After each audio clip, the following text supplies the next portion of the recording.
Hello student, कैसे हैं सभी। तो जैसे जैसे एग्जाम आ रहा है तो टेंशन थोड़ी बहुत हो रही होगी। तो टेंशन लेना नहीं है। हाँ, बस सिंपल सा फंडा है कि जो भी अभी आपके बच्चे लगभग 20 डेज के आसपास जो भी बच्चे हैं, उनमें बच्चे रोजाना आप कम से कम बच्चे 2 पेपर जरूर सॉल्व करें। 2 बच्चा फुल लेंथ पेपर 180 वाले ना, 180 नहीं, अब तो 200 वाले आ रहे हैं। ठीक है, तो मैंने आपको कई सारे पेपर आपको ग्रुप में भेज दिए हैं, तो आप बच्चा उसको रोजाना 2 पेपर तो जरूर सॉल्व करें। उसे फायदा मैं बता रहा हूँ, कॉन्फिडेंस क्या आएगा। पेपर 200 क्वेश्चन के बच्चा 20 पेपर दोगे तो लगभग 4000 क्वेश्चन तुम सॉल्व करके जाओगे, समझो। 4000 क्वेश्चन अपने आप बिल्डअप रहेगा तुम्हारा ना। तो मैं अभी भी कह रहा हूं कि एकदम नहीं, फुल लेंथ केवल मत बनाइए। कुछ बच्चा पार्ट वाइज जो टेस्ट है कि कभी डाइवर्सिटी का बना लिया, कभी प्लांट फिजियोलॉजी का कर लिया, एनिमल फिजियोलॉजी का कर लिया ना। तो ये ऐसे ऐसे पार्ट वाइज आप टेस्ट बनाइए और लगभग बच्चा 4000 क्वेश्चन आप बना के जाइएगा, तो ऑटोमेटिकली आपका बूस्टअप रहेगा। प्रीवियस ईयर के केवल बच्चा 2015 मेरे भी से 10 के बाद, बच्चा 10 भी नहीं 12 के बाद के क्वेश्चंस कीजिए। 5-6 साल के क्वेश्चन के प्रीवियस ईयर के बना लीजिएगा, क्योंकि और उसके सॉल्यूशन जरूर पढ़ लीजिएगा। जो भी आंसर है बना या ना बना उसका की पढ़ लीजिएगा, उसका सॉल्यूशन पढ़ लीजिएगा। कई बार वही वाला सॉल्यूशन का सेम कॉन्सेप्ट आ जाता है।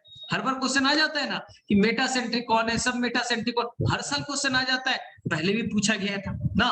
तो ये थोड़ा सा काम आएगा, तो ये ना। और बाकी आपको 2 पेपर आपने बना लिया, उसके बाद जो भी टाइम मिलता है बच्चे एनसीईआरटी जरूर पढ़िए। तो बहुत सारे बच्चे का मैसेज था, सर प्लांट फिजियोलॉजी का एक रिवीजन हो जाता तो सही हो जाता हमारा। प्लांट फिजियोलॉजी में थोड़ा डर लग रहा है, जेनेटिक्स बायोटेक अब थोड़ा कमांड लग रहा है, अब आसान लग रहा है। डाइवर्सिटी याद करने वाला था, लगभग लगभग ट्रिक से याद कर लिया। तो थोड़ा अभी इश्यू है प्लांट फिजियोलॉजी में। प्लांट फिजियोलॉजी में सर खास करके 2 चैप्टर, एक फोटोसिंथेसिस, एक रिस्पिरेशन में ज्यादा प्रॉब्लम है, क्योंकि हमने ट्रांसपोर्ट का एक लेक्चर किया है, फिर भी कर ले। तो हमारा मेन फोकस क्यों ना हम लोग फोटोसिंथेसिस को ही एक लेक्चर में बचा 1 घंटे में पढ़ ले, पूरा का पूरा चैप्टर रिवाइज कर ले, क्योंकि 2 से 3 क्वेश्चन आने का चांसेस तो बनता है। 2 to 3 क्वेश्चन थोड़े से कॉन्सेप्चुअल भी होते। तो हम लोग आज पूरा एक क्विक रिवीजन ले लेते हैं। आज हम लोग केवल फोटोसिंथेसिस का एक क्विक रिवीजन ले लेते हैं। टाइम मिलेगा तो रिस्पिरेशन करेंगे, नहीं तो बेटा पूरा टाइम फोटोसिंथेसिस पे देते हैं। जो भी गेस क्वेश्चन है, जो भी मुझे लग रहा है गेस क्वेश्चन है ना, मैं आपसे डिस्कस कर दूंगा, और उम्मीद है बच्चा ऐसे ही क्वेश्चन आएगा, उम्मीद है ऐसे ही क्वेश्चन आएगा। चलिए, तो हम लोग टाइम वेस्ट ना करते हुए डायरेक्टली बच्चा हम लोग स्टार्ट करें आपके फोटोसिंथेसिस इन हायर प्लांट ना। सबसे पहले बच्चा इसमें आना चाहिए आपको इक्वेशन लिखने की ना, इक्वेशन अच्छे से आना चाहिए। ठीक है, इक्वेशन मालूम है कि आपके पास बच्चा 6CO2 है, 6CO2 है, एक ग्लूकोज बनाना है। देखो आप दिमाग में क्या बैठा के चलिएगा, एक ग्लूकोज बनाना है, एक ग्लूकोज में 6 कार्बन है, 6 कार्बन प्लांट कहां से लाएगा, CO2 के फॉर्म में। एक CO2 से नहीं बच्चा, 6 CO2 आएंगे, 6 कार्बन आएगा, एक ग्लूकोज बनेगा। तो हमने यहाँ पर क्या ले लिया, हमें एक ग्लूकोज बनाना था, 6 CO2 इन्वायरमेंट से ले लिया। अब CO2 को बच्चा रिड्यूस करना है, ध्यान से सुनना। इस CO2 को बच्चा रिड्यूस करना है, रिड्यूस करने के लिए हाइड्रोजन डोनर चाहिए। तो यहाँ पर हाइड्रोजन डोनर कौन होगा ना, ये हाइड्रोजन डोनर कौन है बच्चा, यहाँ पर हाइड्रोजन डोनर हो सकता है हाइड्रोजन सल्फाइड भी हो सकता है, ये हाइड्रोजन सल्फाइड भी हो सकता है बच्चा, और ये हाइड्रोजन ये H2O भी हो सकता है, कोई भी हो सकते हैं। सर आपको कौन बताया, ये मैं नहीं कहता, आपकी एनसीईआरटी में गिवन है बच्चा। वान नील का एक्सपेरिमेंट कहता है बच्चा, माइल स्टोन एक्सपेरिमेंट था। जैसे हाईवे पे आप जा रहे हो तो रास्ता आपको पता नहीं है, तो बीच बीच में बच्चा पत्थर का एक माइल से स्टोन लगा रहता है ना, जिसमें लिखा रहता है गुवाहाटी इतना किलोमीटर, ये इतना किलोमीटर, तो आप उसी रास्तों को फॉलो करते ना। तो यही था बच्चा, साइंटिस्ट में कंफ्यूजन था, CO2 को रिड्यूस करने के लिए हाइड्रोजन डोनर कौन होगा। हाँ, तो उन्होंने बताया, वान नील ने बताया। एनसीईआरटी में पूरा बच्चा हाफ पेज में दे रखा है कि डिपेंड करेगा, अगर वो बच्चा purple sulphur bacteria, green sulphur bacteria, sulphur bacteria है, तो वहां हाइड्रोजन सल्फाइड होगा, हाइड्रोजन डोनेट कर देगा और बदले में सल्फर रिलीज हो जाएगा। लेकिन बच्चा हायर प्लांट्स हम पढ़ रहे, चैप्टर का नाम है हायर प्लांट्स ना। एल्गी में, ब्रायो में, टेरिडो, जिम्नो, एंजियो, सब जगह बच्चा, सब जगह ब्लू ग्रीन एल्गी में भी यहाँ पास हाइड्रोजन डोनर वाटर होगा, वाटर से हाइड्रोजन दे दिया जाएगा, बदले में ऑक्सीजन रिलीज हो जाएगा, ऑक्सीजेनिक फोटोसिंथेसिस। और जो पर्पल सल्फर बैक्टीरिया, ये बेटा सल्फर वाले बैक्टीरिया है, जिसके एग्जांपल प्रोमेशियम, क्लोरोबियम आपने पढ़ा होगा ना, आपने पढ़ा होगा उसे बनाने के टाइम में, प्रीवियस ईयर में। तो वहां पर हाइड्रोजन डोनर बेटा कौन है, हाइड्रोजन सल्फाइड है, हाइड्रोजन दे दिया, सल्फर रिलीज होगा ना। तो बस यही याद रखना है। चलिए, तो यहाँ हमें चाहिए हाइड्रोजन डोनर। हम हायर प्लांट्स पढ़ रहे, ऑक्सीजेनिक फोटोसिंथेसिस करेगा यानी वो वाटर होगा, तभी तो ऑक्सीजन रिलीज हो रहा है। सर वाटर कितने, ट्रिक सीखो, एक CO2 को रिड्यूस करने के लिए 2 वाटर चाहिए। तो यहाँ पर 6 CO2 है बच्चा, तो यहाँ पर 12 लिखिएगा, यहाँ पर 6 मत लिखिएगा, नहीं तो गलत हो जाएगा। फिर से मैं बोल दूं, एक CO2 को रिड्यूस करने के लिए हाइड्रोजन डोनर का 2 मॉलिक्यूल चाहिए। तो यहाँ पर 6 CO2 है, तो हाइड्रोजन डोनर यानी वाटर बेटा 12 चाहिए। 6 लिखिएगा तो गलत हो जाएगा, इक्वेशन से भी क्वेश्चन आते हैं। चलिए, अब इसके बाद में क्या हुआ, वाटर टूटेगा, हाइड्रोजन रिलीज करेगा, और ये हाइड्रोजन CO2 में चला गया।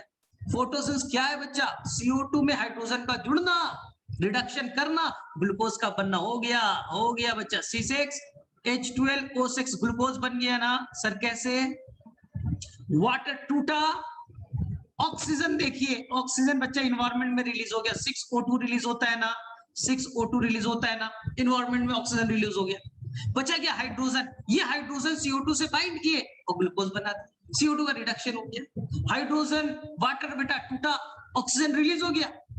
ठीक है, अब बच गया यहाँ पास 6 वाटर भी बनते हैं, 6 वाटर भी बनते हैं। एक और आपको ट्रिक से सिखा देता हूं कि याद रहेगा।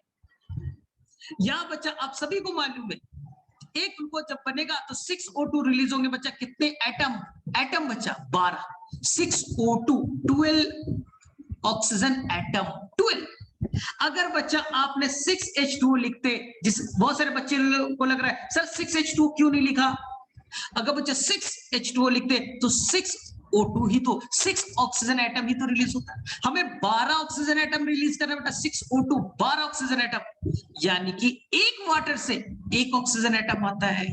तो हमें बच्चा 12 वाटर यूज किया तो 12 ऑक्सीजन एटम, यानी कि हमें 6O2 का मॉलिक्यूल रिलीज होगा। आगे समझ में बैलेंस करना। चलिए ठीक है, अब ध्यान से सुनिएगा, फोटोसिंथेसिस बहुत आसान।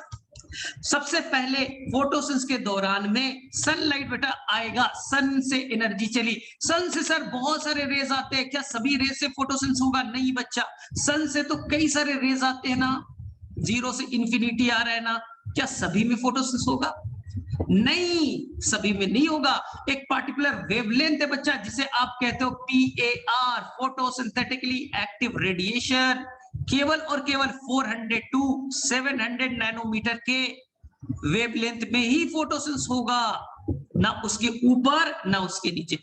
सन से आ रहे रेज अलग अलग, लेकिन केवल और केवल बच्चा 400 to 700 जो वेवलेंथ का लाइट है उसी में केवल फोटोसिंथेसिस होगा ना, जिसे आप सिंपल से भाषा में बच्चा विबग्योर कहते हैं, जिसे आप विबग्योर कहते हैं। चलिए याद हो गया, डायरेक्टली क्वेश्चन आएगा, PAR का फुल फॉर्म, PR का रेंज 400 to 700 नैनोमीटर, एंगस्ट्रॉम बोले तो 4000 to 7000 करिएगा। चलिए, अब यहां पास गिरा, अब यहां पर से एनर्जी आया, क्या प्लांट उस एनर्जी को पकड़ सकता है, सन में एनर्जी है, क्या सन उस एनर्जी को, प्लांट उस एनर्जी को पकड़ सकता है, प्लांट के अंदर में क्या एबिलिटी है, हम क्यों नहीं पकड़ते, हमारे ऊपर भी तो सनलाइट गिरा, हम क्यों नहीं उस लाइट को पकड़ लिए, क्योंकि हमारे अंदर पिगमेंट नहीं है, प्लांट के अंदर पिगमेंट है, प्लांट के अंदर पिगमेंट है, जैसे बच्चा प्लांट के अंदर पिगमेंट है क्लोरोफिल, क्लोरोफिल ए है मेन पिगमेंट, आपको मालूम है बच्चे लोग, मेन जो पिगमेंट है वो क्लोरोफिल ए है, ठीक है, क्लोरोफिल ए, ठीक है। इसके अलावा और भी पिगमेंट है, जैसे कि क्लोरोफिल बी है, क्लोरोफिल बी है। इसके अलावा बच्चा कैरोटीनॉइड्स लिखता है, आप कैरोटीनॉइड्स को कैरोटीन और ज़ैंथोफिल लिख सकते हैं, लेकिन आपकी एनसीईआरटी ने कैरोटीन को कैरोटीनॉइड्स लिख दिया, आपके एनसीईआरटी ने कैरोटीन को कैरोटीनॉइड्स लिख दिया, और ज़ैंथोफिल है, याद रखिएगा। मेन पिगमेंट पूछा जाएगा, main photosynthetic pigment, universal photosynthetic pigment, जहां भी फोटोसिंथेसिस में ऑक्सीजन रिलीज होगा ट्रिक सीख लो, जहां भी फोटोसिंथेसिस में ऑक्सीजेनिक होगा, फोटोसिंथेसिस में ऑक्सीजन रिलीज होगा, वह बच्चा क्लोरोफिल ए मस्ट है। इसलिए आपके बायोलॉजिकल क्लासिफिकेशन में ब्लू ग्रीन एल्गी में भी लिखा गया है बच्चा, वहां पास ऑक्सीजेनिक है तो वो क्लोरोफिल ए रखेगा। एल्गी ऑक्सीजेनिक है, ग्रायो ऑक्सीजेनिक है, टेरिडो ऑक्सीजेनिक है, जिम्नो ऑक्सीजेनिक है, एनजी ऑक्सीजेनिक है, सब कोई क्लोरोफिल ए रखेगा। इसलिए universal photosynthetic pigment green algae भी रखेगा, ब्राउन भी रखेगा, रेड भी रखेगा, सभी रखेगा। तो सर रखेगा कौन नहीं? इनऑक्सीजेनिक वाले, अभी बताया था, purple bacteria, green bacteria, sulphur वाले बैक्टीरिया, उसके अंदर में वाटर यूज नहीं होता, वो इनऑक्सीजेनिक है, तो क्लोरोफिल ए भी नहीं रखेगा। तो universal pigment chlorophyll A, main pigment chlorophyll A, chief pigment chlorophyll A. Formula NCERT में नहीं है, बाद में डिस्कस करेंगे, लेकिन है नहीं एनसीईआरटी में। चलिए सर, बाकी जो है, बाकी बेटा हेल्पर है, बाकी बच्चे लोग एनसीईआरटी में देखिए, इसे कहा एसेसरी पिगमेंट। एसेसरी है, उसे हेल्प करता है ना, उसे हेल्प करेगा बस फोटोसिंथेसिस करने में। तो नेसेसरी याद हो गया, क्लोरोफिल ए, एसेसरी याद हो गए। हाँ सर, चलिए होता क्या है सर, सनलाइट में एनर्जी है, ध्यान से सुनिए बच्चा, ध्यान से सुनिएगा, सनलाइट में एनर्जी है, क्लोरोफिल पे गिरेगा। क्लोरोफिल के अंदर में क्या है बच्चा? मैग्नीशियम एटम, सेंटर में कौन बैठा है? Magnesium atom. वहां से इलेक्ट्रॉन एक्साइट हो जाएगा, एक्साइट हो जाएगा, यानी कि आपने एनर्जी लिया और क्लोरोफिल ए के इलेक्ट्रॉन को एक्साइट कर दिया, वो निकल गया बच्चा, निकल गया, उसके अंदर एनर्जी ज्यादा गई, वो इलेक्ट्रॉन एक्साइट हो गया, एनर्जी ज्यादा गई। यही एनर्जी बच्चा, यही इलेक्ट्रॉन अब ईटीएस में जाएगा, एनसीईआरटी को पढ़िएगा बच्चा, इलेक्ट्रॉन ट्रांसपोर्ट सिस्टम में जाएगा, वो इलेक्ट्रॉन ईटीएस में जाएगा, और ईटीएस क्या करेगा? उस एनर्जी को यूज करके एटीपी बना लेगा। इसी को एनसीईआरटी ने कहा फोटोफॉस्फोराइलेशन। सर क्यों? क्योंकि फॉस्फोराइलेशन का मतलब क्या होता है? एडीपी, एडिनोसाइन डाइफॉस्फेट का इनऑर्गेनिक फॉस्फेट से जुड़ना, और क्या बन गया? एटीपी बनना, फॉस्फोराइलेशन ना, फॉस्फोराइलेशन। एनर्जी कौन आया? किसने दिया? सर सनलाइट ने, तो नाम फोटोफॉस्फोराइलेशन। जब आप रेस्पिरेशन पढ़िएगा तो नाम होगा ऑक्सीडेटिव फॉस्फोराइलेशन, क्योंकि वहां पास ऑक्सीडेशन रिडक्शन के दौरान एनर्जी निकला, ऑक्सीडेशन रिडक्शन के दौरान एनर्जी निकला, उससे बच्चा एटीपी बना, ऑक्सीडेटिव फॉस्फोराइलेशन। और एक और पढ़िएगा, सबस्ट्रेट लेवल फॉस्फोराइलेशन, वहां सबस्ट्रेट डायरेक्टली एनर्जी प्रोवाइड करेगा। चलिए, तो यहां पर एटीपी कैसे बना, फिर से बोल दूं, सन में एनर्जी, क्लोरोफिल पे गिरा, उसके अंदर सेंटर में मैग्नीशियम, मैग्नीशियम के ऑटरमोस्ट में 2 इलेक्ट्रॉन होते हैं, याद रखिए, मैग्नीशियम के ऑटरमोस्ट में 2 इलेक्ट्रॉन एक्साइट हो गए, बाहर निकल गए। इसे बच्चा किसने पढ़ा? अभी बताऊंगा, प्राइमरी इलेक्ट्रॉन एक्सेप्टर ने। वहां से कहा गया ईटीएस में, ईटीएस में क्या किया? इस एनर्जी को यूज कर लिया और कुछ प्रोटॉन ग्रेडियंट बनेगा, तो इसी ग्रेडियंट से हम फोर्स जनरेट करके एटीपी बना लेंगे। ये कीमोऑस्मोटिक में समझाओ, अभी नहीं, थोड़ी देर बाद। चलिए, क्योंकि आज हमें डिटेल से थोड़ा सा पढ़ना है। चलिए, एटीपी बन गया। सर अब क्या होगा? सेकेंड बच्चा, सेकेंड, सनलाइट चुपचाप से नहीं बैठेगा, ये बच्चा सनलाइट वाटर पे गिरेगा, splitting of water, photolysis. Photo का मतलब लाइट, लिसिस का मतलब टूटना। लाइट ने बेटा एटीपी भी बनाया, लाइट बेटा फोटोलिसिस भी करेगा। वाटर टूटेगा, वाटर टूटेगा, इसके लिए कॉम्प्लेक्स चाहिए बच्चा, ओईसी, ऑक्सीजन इवॉल्विंग कॉम्प्लेक्स या water splitting substance, oxygen evolving complex या वाटर स्प्लिटिंग सब्सटेंस। याद रखिएगा, ओईसी को एक्टिवेट करने में बच्चा Mn+ Cl- बड़ा इंपॉर्टेंट रोल प्ले करेगा। मैं नहीं कह रहा, मिनरल न्यूट्रिशन में गिवन है, ये नीट का सबसे फेवरेट क्वेश्चन माना जाता है। Mn+ Cl- फोटोलिसिस में, वाटर के स्प्लिटिंग में हेल्प करेगा, ठीक है, ओईसी का पार्ट है। चलिए, अब वाटर टूटेगा तो वाटर के अंदर देखिए ना क्या है, वाटर के अंदर क्या है बच्चे लोग? 12 वाटर मॉलिक्यूल है। वाटर टूटा तो वाटर के अंदर जितने भी ऑक्सीजन थे, 12 ऑक्सीजन एटम जो था, वो बच्चा सारे के सारे इन्वायरमेंट में रिलीज हो गया। इसका फर्दर कोई काम नहीं है, मतलब ऑक्सीजन जो रिलीज हुआ, अब इसका फोटोसिंथेसिस में कोई काम नहीं है, इसलिए इसे कहते हैं बाई प्रोडक्ट के फॉर्म में रिलीज हो गया, बाई प्रोडक्ट के फॉर्म में रिलीज हो गया। इसका आगे में फोटोसिंथेसिस में काम नहीं है, हमारे लिए काम की, हम सांस लेंगे, लेकिन फोटोसिंथेसिस का यूज नहीं। चलिए ठीक है, अब बच गया बच्चा हाइड्रोजन। इस हाइड्रोजन को पकड़ने के लिए एनसीईआरटी का लाइन है बच्चा, एनर्जेटिक मॉलिक्यूल आता है जिसका नाम है NADP प्लस। NADP प्लस याद रखिएगा, NADP प्लस इस हाइड्रोजन को पकड़ेगा, पूरी कहानी बताई जाएगी, तो ये बन जाएगा बच्चा NADPH और H प्लस। केवल NADPH लिखते हैं, कोई गलत नहीं, कभी कभी NADPH2 भी लिख देते हैं, ठीक है, लेकिन आपके एनसीईआरटी के अकॉर्डिंग NADPH और H प्लस। सर किसने किया? यहाँ पे एक एंजाइम होगा, याद रखिएगा बच्चा, याद रखिएगा, यहाँ पे एक एंजाइम होगा NADP रिडक्टेज। NADP रिडक्टेज नई नाम है उसका बच्चा FNR, नई एनसीईआरटी में नाम है FNR, फेरोडॉक्सिन NADP रिडक्टेज। देखो NADP को रिड्यूस करती है। हो गया बच्चा, light reaction complete. Light reaction complete हो चुका है। क्या हुआ लाइट रिएक्शन में? एक मिनट में रिवाइज। सनलाइट गिरा, सनलाइट में एनर्जी था, पिगमेंट ने पकड़ लिया, पिगमेंट में एनर्जी ज्यादा हो गया, पिगमेंट के इलेक्ट्रॉन को एक्साइट कर दिया। इलेक्ट्रॉन जब एक्साइट हुआ बेटा वापस नहीं लौट रहा है, वो एक्साइटेड इलेक्ट्रॉन जिसमें एनर्जी ज्यादा हो चुका है वो ग्राउंड स्टेट में नहीं आ रहा है, वो बच्चा चला गया प्राइमरी इलेक्ट्रॉन एक्सेप्टर के पास। वो प्राइमरी इलेक्ट्रॉन एक्सेप्टर क्या करेगा? वापस नहीं भेजेगा, ETS में भेज देगा, इलेक्ट्रॉन ट्रांसपोर्ट सिस्टम में। इलेक्ट्रॉन ट्रांसपोर्ट सिस्टम क्या करेगा? उस एनर्जी को, एक्साइटेड जो फॉर्म में एनर्जी था उसके यूज किया, और उस एनर्जी को यूज करके उसके हेल्प से कुछ प्रोटॉन ग्रेडियंट बनेगा, और ग्रेडियंट के हेल्प से बच्चा ATP बनाया जाएगा। चलिए ATP बन गया, फोटोफॉस्फोरिलेशन। चलिए सेकंड बच्चा, सनलाइट वाटर को स्प्लिट करेगा, तोड़ेगा, फोटोलिसिस, OEC कॉम्प्लेक्स या वाटर स्प्लिटिंग सब्सटेंस Mn+Cl- याद रखिएगा, ठीक है, बड़ा इंपॉर्टेंट। वाटर जब टूटेगा तो टूटने के बाद में उसके ऑक्सीजन बाय प्रोडक्ट के फॉर्म में रिलीज हो गए। कितने ऑक्सीजन रिलीज हुए? 642, 12 ऑक्सीजन एटम रिलीज हुआ। इसका मतलब आपको 12 ऑक्सीजन एटम डोनर चाहिए था जो वाटर है।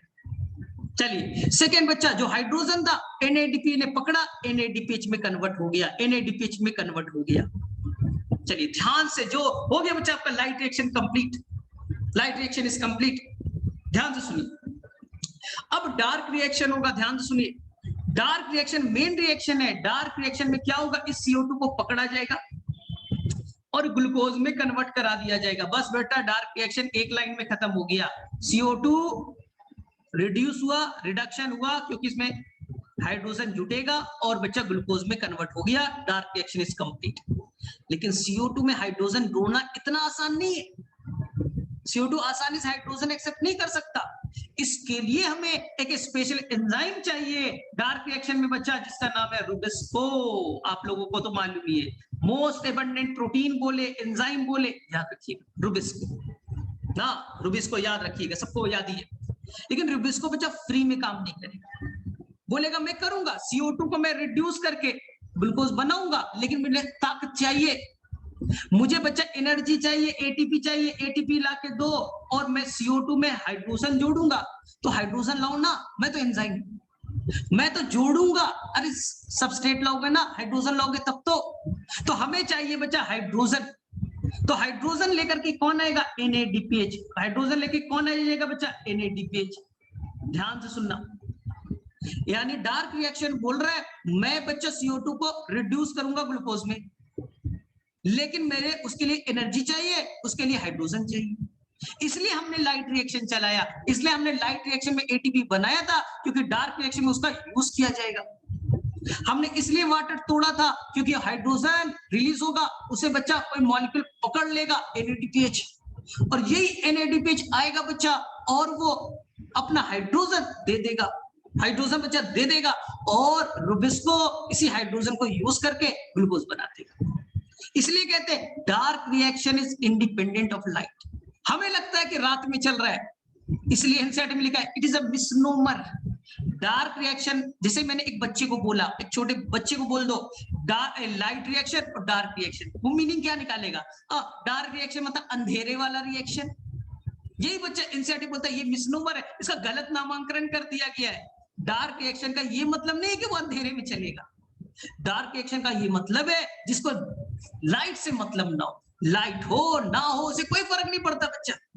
तुम्हारे घर में पापा है या नहीं है मुझे कोई फर्क नहीं है, मैं अपना पढ़ाई कर रहा हूँ, पापा इंडिपेंडेंट हूँ, मैं पापा इंडिपेंडेंट हूँ, मैं अपना पढ़ाई, ना, इसलिए डार्क रिएक्शन रियल में बच्चा अंधेरे का रिएक्शन नहीं है, वो बच्चा लाइट इंडिपेंडेंट रिएक्शन, लेकिन लाइट के प्रोडक्ट पे जरूर डिपेंड कर रहा है। देखिए एटीपी लाइट का प्रोडक्ट है, एनएडीपी लाइट रिएक्शन का प्रोडक्ट है। इसी को हम लोग बच्चा बाद में कहेंगे एसिमिलेटरी पावर, ये एक तरह का ताकत ही बच्चा, एटीपी तो ताकत है। और अगर आपने थोड़ा सा रेस्पिरेशन पढ़ा होगा, एनएडीपी, एनएडीएच होता है वहां एक्चुअली में, एनएडीएच बेटा ईटीएस में जाता था, 3 एटीपी बनाता था, यानी एनएडीपी बेटा एक एनर्जेटिक मॉलिक्यूल है, ये भी बेटा एक ताकत है।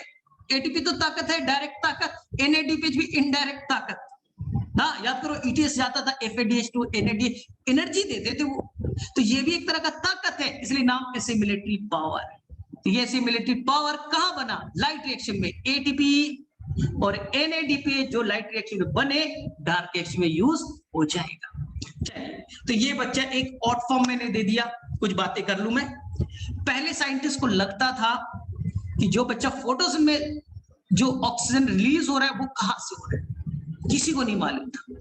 लोगों को लगता था बेटा, लोगों को लगता था जो CO2 है उसका बेटा ऑक्सीजन, उसी का ऑक्सीजन इन्वायरमेंट में O2 के फॉर्म में रिलीज हो रहा है। लेकिन बेटा थैंक्स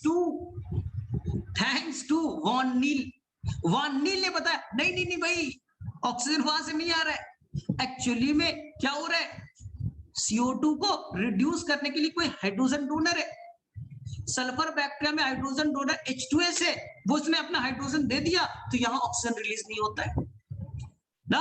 बाकी बेटा दूसरे प्लांट में, हायर प्लांट में या एल्गी वगैरह में भी, लोअर प्लांट में भी हाइड्रोजन डोनर वाटर है, वाटर टूटेगा, हाइड्रोजन दे दिया तो ऑक्सीजन रिलीज होता है। तो उन्होंने बोला देखो सल्फर बैक्टीरिया में भी CO2 था ना, लेकिन वो इनऑक्सीजनिक क्यों किया, जबकि बाकी प्लांट वहां भी CO2 है, जब वाटर डालते हैं तो ऑक्सीजन रिलीज होता है, वाटर नहीं डाला तो ऑक्सीजन रिलीज नहीं हुआ। इसका मतलब है कि ऑक्सीजन जो डोनर है वो बच्चा CO2 नहीं है, वो एक हाइड्रोजन डोनर वाला पार्ट है।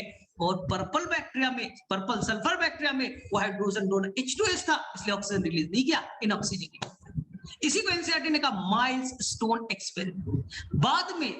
बाद में बच्चा दो साइंटिस्ट थे, रूबेन एंड कैमेन, आइसोटोप मेथड से, रेडियो एक्टिविटी के मेथड से बच्चा, रेडियो आइसोटोप के मेथड से ये डिटेक्ट कर लिया कि रियल में जो ऑक्सीजन रिलीज हो रहा है वो वाटर से रिलीज हो रहा है। एनसीईआरटी में बस नाम दिया है 2 साइंटिस्ट जिन्होंने रेडियो आइसोटोप टेक्निक से किया, उनका नाम था रूबेन एंड कैमेन। एनसीईआरटी में नहीं दिया है, याद करने की जरूरत नहीं है, बस याद रखिएगा रूबेन एंड कैमेन। तो मेरे से यहां तक आप बच्चे लोग क्लियर है, एकदम क्लियरिटी बनाए रखिए।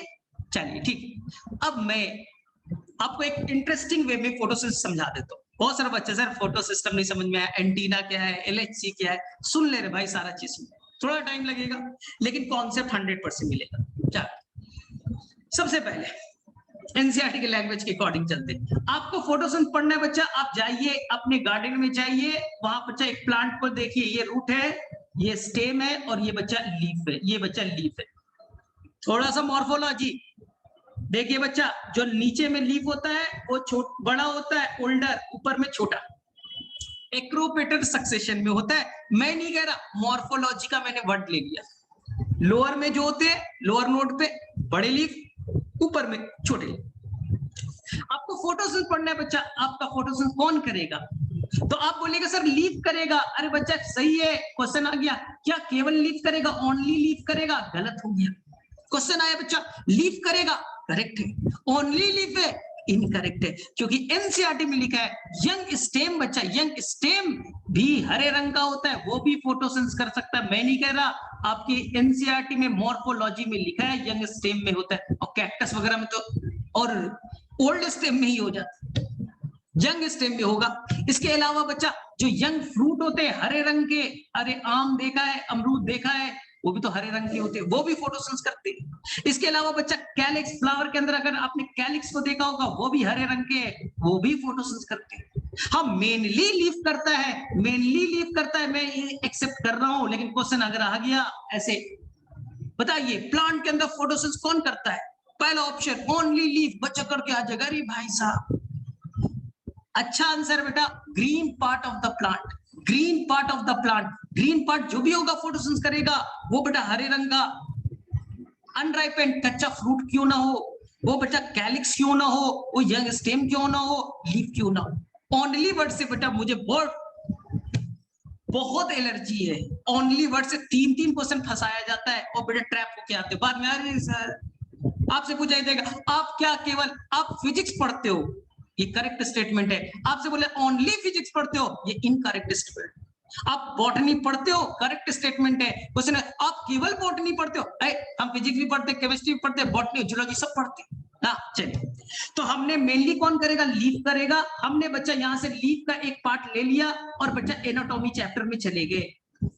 अभी मॉर्फोलॉजी सिखाया, आप एनाटॉमी सिखा रहा हूं। एनाटॉमी बच्चा ये लीफ लिया, लीफ में ये होगा एपिडर्मिस बच्चा, अपर एपिडर्मिस, लोअर एपिडर्मिस आपको अच्छे से आता है।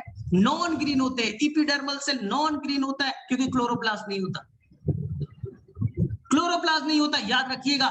इसी एपिडर्मल सेल का मॉडिफाइड फॉर्म है गार्ड सेल जो कि क्लोरोप्लास्ट रखता है। Epidermal cell non green, non chloroplast वाले होते हैं। एनसीईआरटी में देखिएगा बच्चा ग्रीन कलर का एपिडर्मिस नहीं बना है। अपर को एडेक्सियल कहते हैं, लोअर को एबैक्सियल कहते हैं। चलिए भाई बीच में जो सेल है बच्चा वो ग्रीन कलर वाले मीजोफिल सेल, मीजोफिल सेल आपको अच्छे से आता है। मीजोफिल सेल अगर डाइकोट है, ऊपर में मीजोफिल सेल बड़े होंगे, इलोंगेटेड होंगे ना और टाइटली अरेंज होंगे। नीचे वाला बच्चा मीजोफिल सेल, नीचे वाला मीजोफिल सेल ये क्या होगा, लूज स्पॉन्जी मीजोफिल। चलिए तो ये आपको आता है बच्चा लोग, ये आपको आता है, इसे बताने की जरूरत नहीं है। लेकिन मैं एक अच्छा सा क्वेश्चन पूछने वाला था इसलिए मैंने बनाया। बीच में बच्चा यहाँ पास होगा जाइलम, यहाँ पास होगा फ्लोएम। चलिए जाइलम और फ्लोएम, और यहाँ पर होगा बच्चा बंडल सीथ। बंडल सीथ याद आ रहा है सर, बंडल सीथ क्या फोटोसिंथेसिस में पार्टिसिपेट करेगा? यही क्वेश्चन मैं पूछना चाहता था, यही क्वेश्चन मैं पूछना चाहता था। ध्यान से सुन लो, अगर क्वेश्चन आया C3 प्लांट 90% से ज्यादा बच्चा, मोर देन 90% प्लांट जो C3 है, C3 में फोटोसिंथेसिस कौन करेगा? लीफ में only MSC mesophyll cell, only MSC mesophyll cell. लेकिन बेटा C4 आ गया, अगर बच्चा C4 आ गया, बहुत कम है बच्चा, बहुत कम है। वही बच्चा आपने जो पढ़ा है शुगर केन, शोरगम, यही वाला बच्चा, ठीक है। यहाँ देखो C4 अगर आ गया तो बच्चा वहां MSC तो करेगा ही करेगा बच्चा, फिर बंडल सी सेल भी करेगा। जब आप पढ़िएगा बच्चा क्रैंच एनाटॉमी, वहां मेसोफिल सेल में भी क्लोरोप्लास्ट, बंडल सीथ में भी होगा।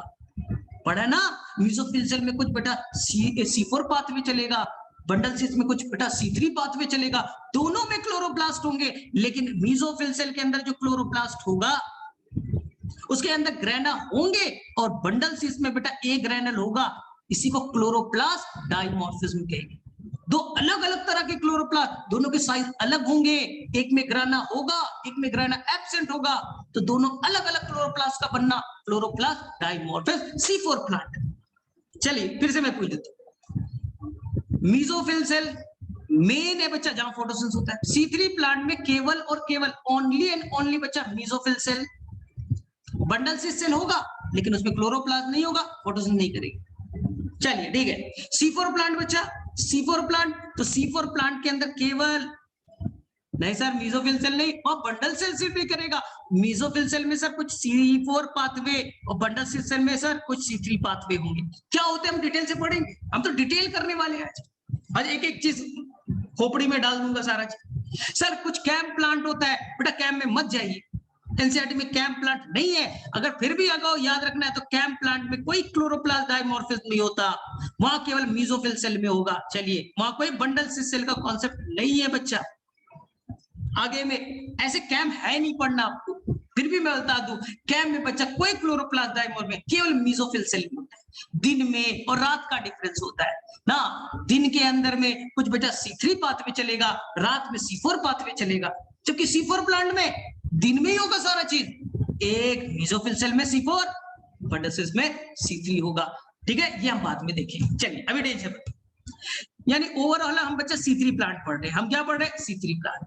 हमने मेसोफिल सेल को निकाल लिया बच्चा, क्योंकि फोटोसिंथेसिस यही चल रहा है। मेसोफिल सेल को निकाला, यहाँ बच्चा देखा मेसोफिल सेल के अंदर में बीच में बच्चा वैक्यूल है और चारों तरफ से ढेर सारे क्लोरोप्लास्ट है, चारों तरफ से बच्चा ढेर सारे क्लोरोप्लास्ट है, तभी तो फोटोसिंथेसिस करेगा।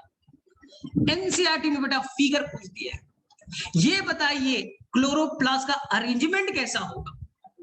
ध्यान से सुनिएगा, मेसोफिल सेल में क्लोरोप्लास्ट का अरेंजमेंट कैसा होगा, ध्यान से सुनिए, बहुत आसान है, पहले भी आपको आता होगा बच्चे। ये देखिए 3 बना रहा हूं, अगर लाइट की इंटेंसिटी ज्यादा, लाइट की इंटेंसिटी कम, और तीसरा बेटा मॉडरेट यानी नॉर्मल। अगर लाइट की इंटेंसिटी ज्यादा है, लाइट की इंटेंसिटी बेटा ज्यादा है, इंटेंसिटी मतलब पर यूनिट एरिया फोटोन ज्यादा गिर रहे, ये एरिया में फोटोन ज्यादा गिर रहा है, इंटेंसिटी ज्यादा। यहां देखिए, यहां 2 ही फोटोन गिरा, इंटेंसिटी कम। क्या करेगा, बहुत तेज लाइट आ रहा है, इंटेंसिटी बहुत ज्यादा है, आपको मालूम है हाई इंटेंसिटी पे क्लोरोफिल ब्रेकडाउन भी कर सकता है, फोटो ऑक्सीडाइज हो सकता है ना। तो यहां पर क्या करेगा अपने आप को बचाने के लिए, ये जो भी क्लोरोप्लास्ट है वो बच्चा इस तरह से अरेंज हो जाएंगे, जिधर लाइट आ रही है उसी के पैरेलल अरेंज हो जाएंगे, पैरेलल अरेंज हो जाएंगे, जिधर लाइट आ रही है उसी के बेटा पैरेलल अरेंज हो गए। अगर इंटेंसिटी ज्यादा है, गर्मी का टाइम में बहुत तेज लाइट आ रही है, बचपन में आपने ऐसा किया भी होगा, आपका दोस्त आप उसके पीछे आ, अगर इंटेंसिटी कम है, इंटेंसिटी अगर कम है, सबको लाइट नहीं मिल रहा है, तो सारे क्लोरोप्लास्ट बच्चा क्या हो जाएंगे, देखिए ना, जो इंसिडेंट लाइट है उसके बच्चा परपेंडिकुलर, जिधर लाइट आया उसके परपेंडिकुलर अरेंज हो जाएंगे ना। क्योंकि ठंड के टाइम में ऐसा करते हो, ठंड में इंटेंसिटी कम है, बहुत कम धूप लग रही है, सारे बच्चे एक लाइन में खड़े हो गए, सबको धूप मिलना चाहिए, कोई सामने आए, हे सामने में खड़ा हो गया, धूप नहीं मिल रहा है मुझे। सर मॉडरेट है तो बेटा स्कैटर्ड, मॉडरेट है तो स्कैटर्ड होंगे, ये एनसीईआरटी में दिया है, इसे देख लीजिए। चलिए अब सर आगे चलिए, मेसोफिल सेल समझ में आए। अब मेसोफिल सेल के अंदर क्या था, मेसोफिल सेल के अंदर में ये वैक्यूल था और मॉडरेट है, तो ये ढेर सारे क्लोरोप्लास्ट। हम क्लोरोप्लास्ट को बाहर निकालेंगे और क्लोरोप्लास्ट को डिटेल से पढ़ लेंगे, ठीक है। तो क्लोरोप्लास्ट को जब बाहर निकाला तो बच्चा आपका क्या मिला, आउटर मेम्ब्रेन मिला, इनर मेम्ब्रेन मिला, 2 मेम्ब्रेन मिल गए, outer membrane, inner membrane. Outer ज्यादा परमिएबल होता है, इनर कम परमिएबल होता है, ये मैंने सेल वाले चैप्टर में लिखा है। अंदर के फ्लूइड पार्ट को मैट्रिक्स नहीं बच्चा स्ट्रोमा कहेंगे, माइटोकॉन्ड्रिया में matrix, M for mitochondria, M for matrix, ठीक है। यहां क्या होगा, ये जो आपका स्ट्रोमा है यही बच्चा CO2 आएगा और कन्वर्ट हो जाएगा ग्लूकोज में, यानी कि बच्चा CO2 ग्लूकोज में कन्वर्ट हो जाएगा, यानी कि सर यहां डार्क रिएक्शन होगा क्या, एकदम करेक्ट है, डार्क रिएक्शन होगा। सर क्यों, क्योंकि इसी स्ट्रोमा में बैठा है कौन, रुबिस्को, रुबिस्को ने अपना काम कर दिया, CO2 ग्लूकोज में कन्वर्ट, ठीक है। इसी को हम कहेंगे अभी बच्चा कुछ, अभी C3 पाथवे, कैल्विन पाथवे कहेंगे, थोड़ी देर वेट कीजिए, हाई फाई वर्ड अभी यूज नहीं करेंगे। अब क्या हो रहा है ध्यान से देखिए, सर डार्क रिएक्शन आपने करा दिया, लेकिन इसके लिए ताकत कहां से आएगा, एसिमिलेटरी पावर। आपने बोला था ना डार्क रिएक्शन चलने के लिए एटीपी चाहिए, NADP चाहिए, एसिमिलेटरी पावर चाहिए, कहां है आपका, हाँ इसलिए बच्चा, इसलिए हमें लाइट रिएक्शन चलाना पड़ेगा, इसलिए यहां पास होते हैं, यहां पास होते बच्चा ये थैलेक्वाइड ना, यहाँ पर मेम्ब्रेन लाइक स्ट्रक्चर होते हैं, इसी को थैलेक्वाइड कहेंगे। बंच को बच्चा, गुच्छे को, गुच्छे को, गुच्छे को ग्रेना कहेंगे, सिंगुलर ग्रेनम, और बहुत सारे ग्रेनम है, बहुत सारे ग्रेनम है, आपको मालूम है, इसे ग्रेना कह देंगे। बंच ऑफ थैलेक्वाइड, 1 सिक्का, 2 सिक्का, 3 सिक्का, गुच्छे, 100 ऑफ सिक्के, ये ग्रेनम, बहुत सारे ग्रेनम जुड़ गए, ग्रेनम। चलिए आपस में जुड़े स्ट्रोमा लैमेली से, स्ट्रोमा लैमेली से, स्ट्रोमा लैमेली से, ठीक है। अब देखिए ये जो ग्रेनम है, यह स्ट्रोमा लैमेली है, इसके ऊपर में क्या होगा, लाइट रिएक्शन, इसके ऊपर क्या होगा, लाइट रिएक्शन। सर कैसे लाइट रिएक्शन होगा, चलिए पढ़ते हैं लाइट रिएक्शन डिटेल से, क्योंकि लाइट रिएक्शन कैसे होगा, क्योंकि इसी ग्रेनम के ऊपर में लोकेटेड है पिगमेंट, तो हम पिगमेंट को डिटेल से पढ़ रहे हैं, इसी के ऊपर है बच्चा। क्या सर स्ट्रोमा लैमेली पे नहीं है, हम पढ़ेंगे बच्चा, यहाँ PS1 होगा, स्ट्रोमा लैमेली पे केवल PS1 होगा, क्या होता है थोड़ी देर बाद। और यहाँ सर ये ग्रेनम में या बच्चा PS1 PS2 दोनों होगा, PS1 PS2 दोनों होगा, क्योंकि आप कंफ्यूज होते थे ना, सर स्ट्रोमा लैमेली पे केवल साइक्लिक चल रहा है, थोड़ी देर बाद क्लियर हो जाएगा। थोड़ी देर बाद क्लियर हो जाएगा। तो सर ग्रहणा पे क्या चलेगा, साइक्लिक नॉन साइक्लिक बताऊंगा, दोनों चलेंगे। क्यों चलेंगे डिटेल से बताना है, टेंशन मत लो। तो हमने क्या किया, ग्रहणम को बाहर निकाल, ठीक है, देखो ध्यान से, हमने बच्चा ग्रहणम को बाहर निकाल लिया। ये चलो इसी कलर से बनाऊंगी, तुम्हें कंफ्यूजन ना हो। हमने ग्रहणम को बाहर निकाल लिया, ग्रहणम को बाहर निकाला, ठीक। ये क्या है बच्चा, ये थैलेक्वाइड है। थैलेक्वाइड का ये बेटा अंदर वाला पार्ट ल्यूमेन कहलाएगा, LUMEN। ल्यूमेन मतलब खाली जगह, ये बहुत काम आने वाला है अभी ल्यूमेन। और ये हो गया थैलेक्वाइड मेम्ब्रेन, ये हो गया बेटा थैलेक्वाइड मेम्ब्रेन। ये बच्चा एम मतलब थैलेक्वाइड मेम्ब्रेन, TM लिख दूं, थैलेक्वाइड मेम्ब्रेन। चलिए सर क्या होगा, लाइट रिएक्शन कैसे होगा, बहुत आसान करता हूं। इसे मैंने बड़ा कर दिया, इस थैलेक्वाइड मेम्ब्रेन को NCERT में किया, इसलिए मैंने कर दिया, मैं अपने मन से क्यों करूंगा यार। चलिए अब समझ में आ गया, ये फॉस्फोलिपिड बाइलेयर का है, बाइलेयर का है, जैसे प्लाज्मा मेम्ब्रेन होता है, ये थैलेक्वाइड मेम्ब्रेन, अंदर में बचा ल्यूमेन, अंदर में ल्यूमेन।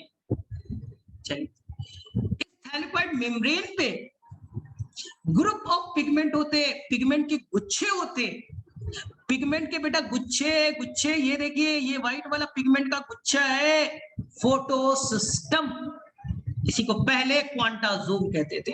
फिर से सुनो, थैलेक्वाइड मेम्ब्रेन पे बच्चा ग्रुप ऑफ पिगमेंट है फोटोसिस्टम, फोटोसिस्टम। सर दो ही होगा, तीन ही होगा क्या, अरे नहीं बच्चा, जितना बने बनाना, जितना बने बनाओ ना, कोई टेंशन नहीं है, फ्री फोकट का तो है, ठीक है, ठीक है। अब बोलेगा सर फोटो सिस्टम में क्या है, तो फोटो सिस्टम क्या है, हम लोग काट करके पढ़ लेना फोटो सिस्टम को। ये बेटा फोटो सिस्टम, फोटो सिस्टम ध्यान से सुनिएगा बच्चा, फोटो सिस्टम में है क्या। NCERT कहता है 100 ऑफ पिगमेंट, कितना 100 नहीं लिखा, हम मान के चलते बच्चा, आसान कर देते 250 टू 400, 250 से 400 पिगमेंट है। सर कौन कौन, बताता हूं, डिटेल से बताता हूं, एक बार में दिमाग में खोपड़ी में एंटर कर जाएगा, कभी कंफ्यूजन नहीं होगा। फोटो सिस्टम में बेटा दो पार्ट, हाँ 100, 250 मान लेते, आसान करते, 250 पिगमेंट है, 250 पिगमेंट। मान लो बच्चा उसमें से क्लोरोफिल ए वाले 100 है, मान लो बच्चा क्लोरोफिल ए 100 है, क्लोरोफिल बी बच्चा 50 है, 150 हो गए। मान लो बच्चा कैरोटीन भी 50 हो गया, कितने हो गए 200। और बेटा जैंथोविल भी बेटा 50 है, कितने हो गए 250 हो गए, 250 हो गए ना। समझाने के लिए बता रहा हूं, बहुत काम आएगा। NCERT लाइन को पढ़ना, वन ऑफ द पिगमेंट, इसमें से बेटा क्लोरोफिल का एक पिगमेंट को ले लीजिए बच्चा, एक पिगमेंट को ले लीजिए, क्लोरोफिल का एक स्पेशल पिगमेंट को ले लीजिए, स्पेशल को स्टार मार्क लिख रहा हूं सर, क्यों बता रहा हूं अभी। एक क्लोरोफिल ए का मॉलिक्यूल को ले लीजिए, नाम हो गया इसका रिएक्शन सेंटर, ये हो गया बच्चा रिएक्शन सेंटर, बस एक ले लिया। जो बच गए इसी को कहेंगे LHC या एंटीना मॉलिक्यूल। NCERT पढ़िए बच्चा, NCERT को पढ़िए, बहुत काम आ जाएगा, LHC और एंटीना मॉलिक्यूल। तो सर LHC में क्या होगा ये बताओ ना। अरे LHC में बेटा 249 पिगमेंट होंगे, बता दूं कौन कौन। अरे क्लोरोफिल ए का होगा 99, अब समझ में आया बच्चा, क्या लगा लेता, ओ सारा क्लोरोफिल हो गया रिएक्शन सेंटर, और बाकी हो गए LHC, बेटा गलत बेटा। LHC के अंदर क्लोरोफिल ए भी है, कितने बेटा 99, क्लोरोफिल बी है कितना 50, कैरोटीन है 50, जैंथोफिल है 50, हो गए ना 249, 249 हो गया LHC, one special chlorophyll A reaction centre. कभी गड़बड़ नहीं कीजिएगा, कभी गड़बड़ नहीं कीजिएगा, ठीक है सर। तो ये स्पेशल क्यों बोला, स्टार क्यों मंगा, क्योंकि बच्चा ये जो स्पेशल क्लोरोफिल है, ये कौन सा लाइट को सबसे ज्यादा एब्जॉर्ब करेगा। अगर तुमने कई तरह का लाइट डाला और ये बोला मैं 700 को सबसे ज्यादा पकड़ूंगा, 700 को सबसे ज्यादा पकड़ूंगा, इसी को नाम दे दिया बच्चा P700 में 700 को सबसे ज्यादा पकड़ूंगा, P700। नहीं, अब जितना डालोगे ना, मैं 680 को सबसे ज्यादा पकड़ूंगा, P680 नाम दे दिया जाएगा। अब भेजे में गई बात। अब एंटीना में तो बड़ा बच्चा कंफ्यूज, सर एंटीना समझ में नहीं है। अरे बच्चा 250 में से एक निकाल दो, 249 जो बच गए वो LHC या एंटीना हुआ, एक जो बचा वो है आपका कौन सा, वो है आपका रिएक्शन सेंटर, मेन वाला स्पेशल है। सर स्पेशल मतलब फिर से समझ, स्पेशल मतलब 700 पकड़ेगा। सर वो स्पेशल नहीं है क्या? अरे बेटा वो भी स्पेशल है। वो बेटा मान लो वो 670 को पकड़ता, वो क्लोरोफिल 670 को पकड़ता, 660 को पकड़ता, 630 को पकड़ता।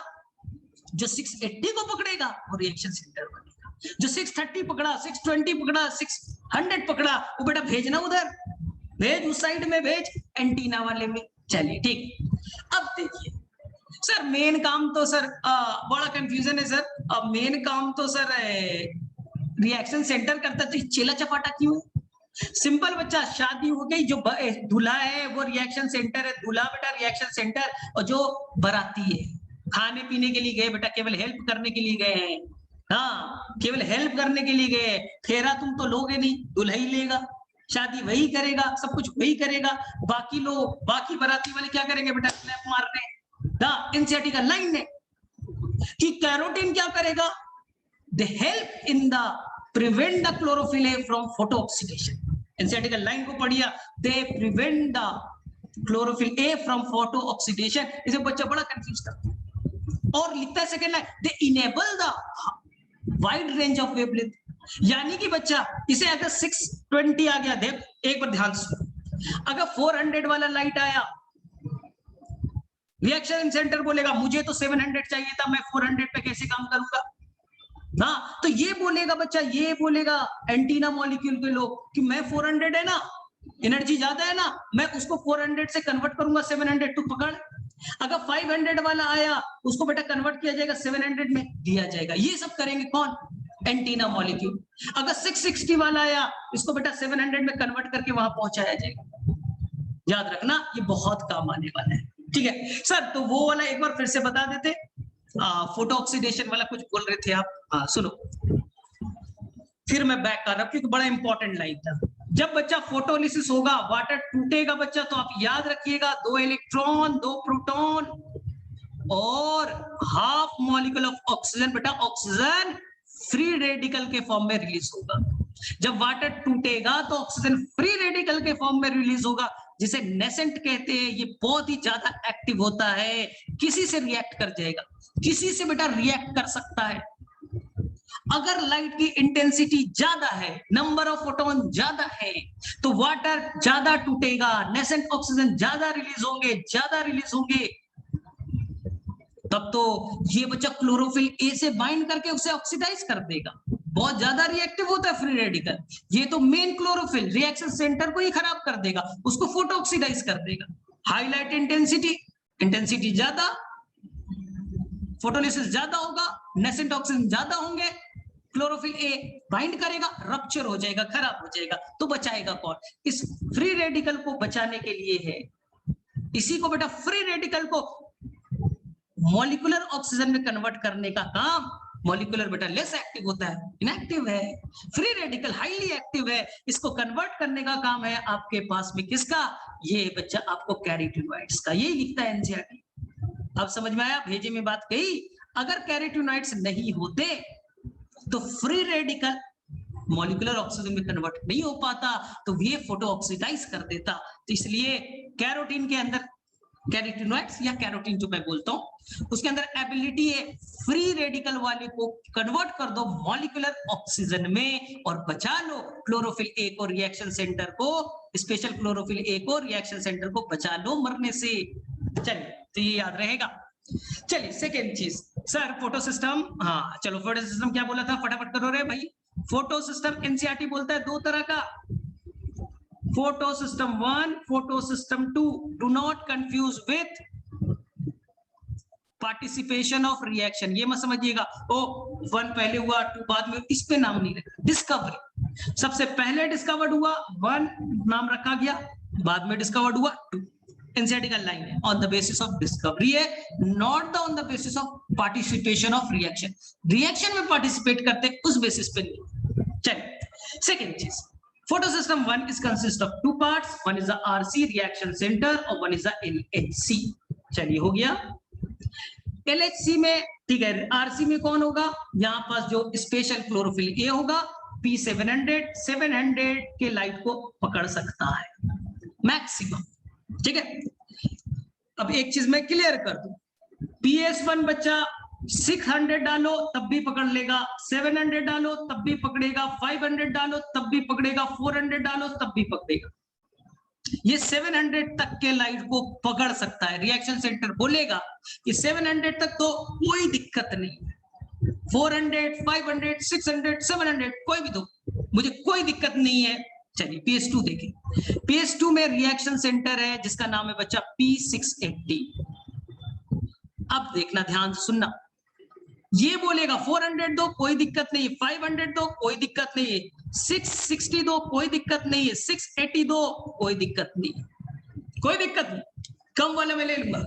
कम वाला मतलब ज्यादा एनर्जी, मतलब वेवलेंथ कम है तो एनर्जी ज्यादा है ना, तो एनर्जी को कम करके दे दिया जाता है। लेकिन अगर मोर देन 680 आए बेटा, मोर देन 680 आए तो ये बोलेगा, हाथ खड़ा कर देगा, मेरी औकात नहीं, मैं 680 तक पकड़ता हूं, 680 से नीचे आए मैं नहीं पकड़ूंगा, मैं छोड़ दूंगा। इसलिए बच्चा जब 680 से ज्यादा वेवलेंथ का लाइट आता है तो केवल PS1 एक्टिवेट होता है, तो केवल साइक्लिक चलेगा।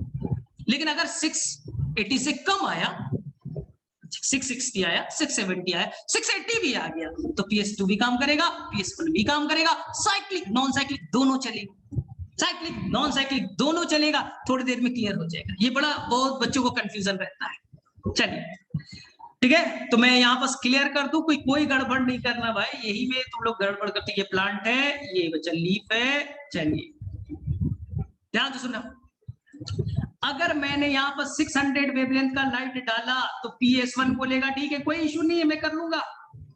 PS2 बोलेगा मैं भी कर लूंगा, कोई दिक्कत नहीं, नो इशू। 680 का लाइट आया, PS1 बोलेगा मैं भी कर लूंगा, PS2 बोलेगा मैं भी कर लूंगा। PS2 का है ना मैक्सिमम कैपेसिटी, 680 तक पकड़ सकता है। हो गया भाई। अब सोचो बच्चा, सोचो ध्यान से, हमने 690 लेते आया, 690 लेते आया तो बोलो क्या होगा? PS2 बोलेगा मेरी औकात नहीं है, मेरी 80 तक की औकात थी, तेरी औकात है ना 700 तक, तो तू बेटा केवल PS1 एक्टिवेट होगा, केवल PS1 एक्टिवेट होगा, PS2 एक्टिवेट नहीं होगा। चलो मान लो बच्चा 710 आ गया, 710 आ गया, तो बोलो PS2 तो बोल रहा है भाई मेरी औकात 680 तक थी, ये बेटा 710 तो मैं लाइफ में नहीं जानता, मैं पकड़ ही नहीं सकता यार, इतना कम एनर्जी क्या पकड़ूंगा मैं ना। PS1 से पूछा गया, मेरा भी 700 तक है, कोई एक्टिवेट नहीं होगा बच्चा, कोई एक्टिवेट नहीं होगा। इसलिए रेड लाइट से ऊपर, रेड लाइट से ऊपर बच्चा हमने बनाया था ना 400 से 700 नैनोमीटर, 700 से ऊपर जाएगा तो कोई फोटो सिस्टम एक्टिवेट नहीं होगा, कोई फोटो सिस्टम एक्टिवेट नहीं होगा, तो बेटा कोई रिएक्शन नहीं चलेगा। इसी को हम लोग रेड ड्रॉप के नाम से जानेंगे, रेड ड्रॉप के नाम से जानेंगे। रेड पे खूब चल रहा है, रेड मतलब वही 600, 60, 70, 80 चल रहा है, मजे मजे में चल रहा है। अचानक से 700 लग रहा साइंटिस्ट को और बढ़ जाएगा, जैसे 710 किया धड़ाम सा नीचे, कोई फोटो सिस्टम पार्टिसिपेट ही नहीं कर रहा है। इसी को कहते हैं रेड से थोड़ा सा आगे गए ड्रास्टिकली डाउन हो गया, इसी को कहेंगे हम लोग रेड ड्रॉप। चलिए ये बात की बातें हैं। चलिए अब हम लोग आ जाए, चलो सर फोटो सिस्टम ये सब क्लियर है, ध्यान से देखिए अब होगा क्या, ध्यान से देखो होगा क्या।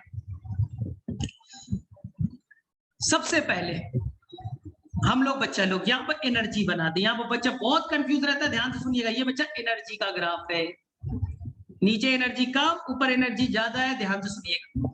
यहाँ पर बच्चा दो फोटो सिस्टम बना दीजिए, एक बना दिया PS2, ये बनाया बेटा PS1, थोड़ा ऊपर बनाइएगा, याद रखिएगा एनसीईआरटी में है 2 नीचे बनाइएगा 1 ऊपर बनाइएगा। ये एनर्जी है बच्चा, इसका उल्टा होता है रिडॉक्स पोटेंशियल स्केल, ये बेटा रिडॉक्स पोटेंशियल स्केल, यानी दोनों में उल्टा रिलेशन, दोनों में बच्चा उल्टा रिलेशन होता है। अब एनर्जी में जाओ ना, काय के लिए रिडॉक्स में जाओ, अभी एनर्जी पे रहो फोकस। फोटो सिस्टम 2 की एनर्जी कम थी, एक साथ बच्चा, एक साथ, ऐसा नहीं अपने मन से मत मान लीजिएगा, 2 फोटोन यहां गिरे 2 फोटोन यहां गिरे, एक साथ बच्चा, अपने मन से मत कर लीजिएगा उल्टा सीधा, एक साथ जो 4 फोटोन चले, 4 फोटोन चला, 2 फोटो सिस्टम 2 पे, 2 फोटो सिस्टम 1 पे, एक साथ इलेक्ट्रॉन एक्साइट हुए ना। तो यहाँ का जो इलेक्ट्रॉन एक्साइट हुआ, प्राइमरी इलेक्ट्रॉन एक्सेप्टर, एनसीईआरटी लिखता है बच्चा, यहाँ पर लिखता है प्राइमरी इलेक्ट्रॉन एक्सेप्टर कौन, नाम नहीं दिया है बच्चा, आपको याद नहीं करना है, लेकिन नाम जान लीजिए, फियोफाइटीन के बारे में वो कहता है, फियोफाइटीन प्राइमरी इलेक्ट्रॉन एक्सेप्टर। ठीक है, अब ये क्या करेगा, अब ये 1 से गिरा, यहाँ का प्राइमरी इलेक्ट्रॉन एक्सेप्टर कौन है, एनसीईआरटी में नहीं है, याद रखिए बेटा, एफआरएस या एफईएस, एफआरएस या एफईएस, फेरोडॉक्सिन रिड्यूसिंग सब्सटेंस या iron sulphur complex, FES iron sulphur complex, FRS ferredoxin reducing substance.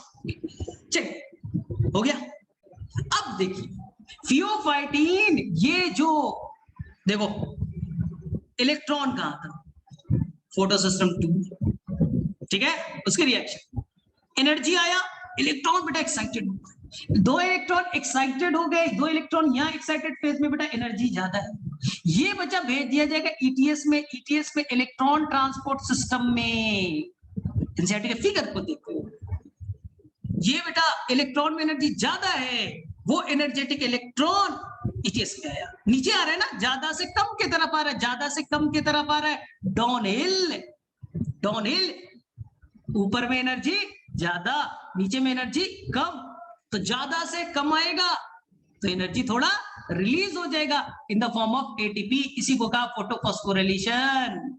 आया भेजे में गई बात, एनसीईआरटी का फिगर देना।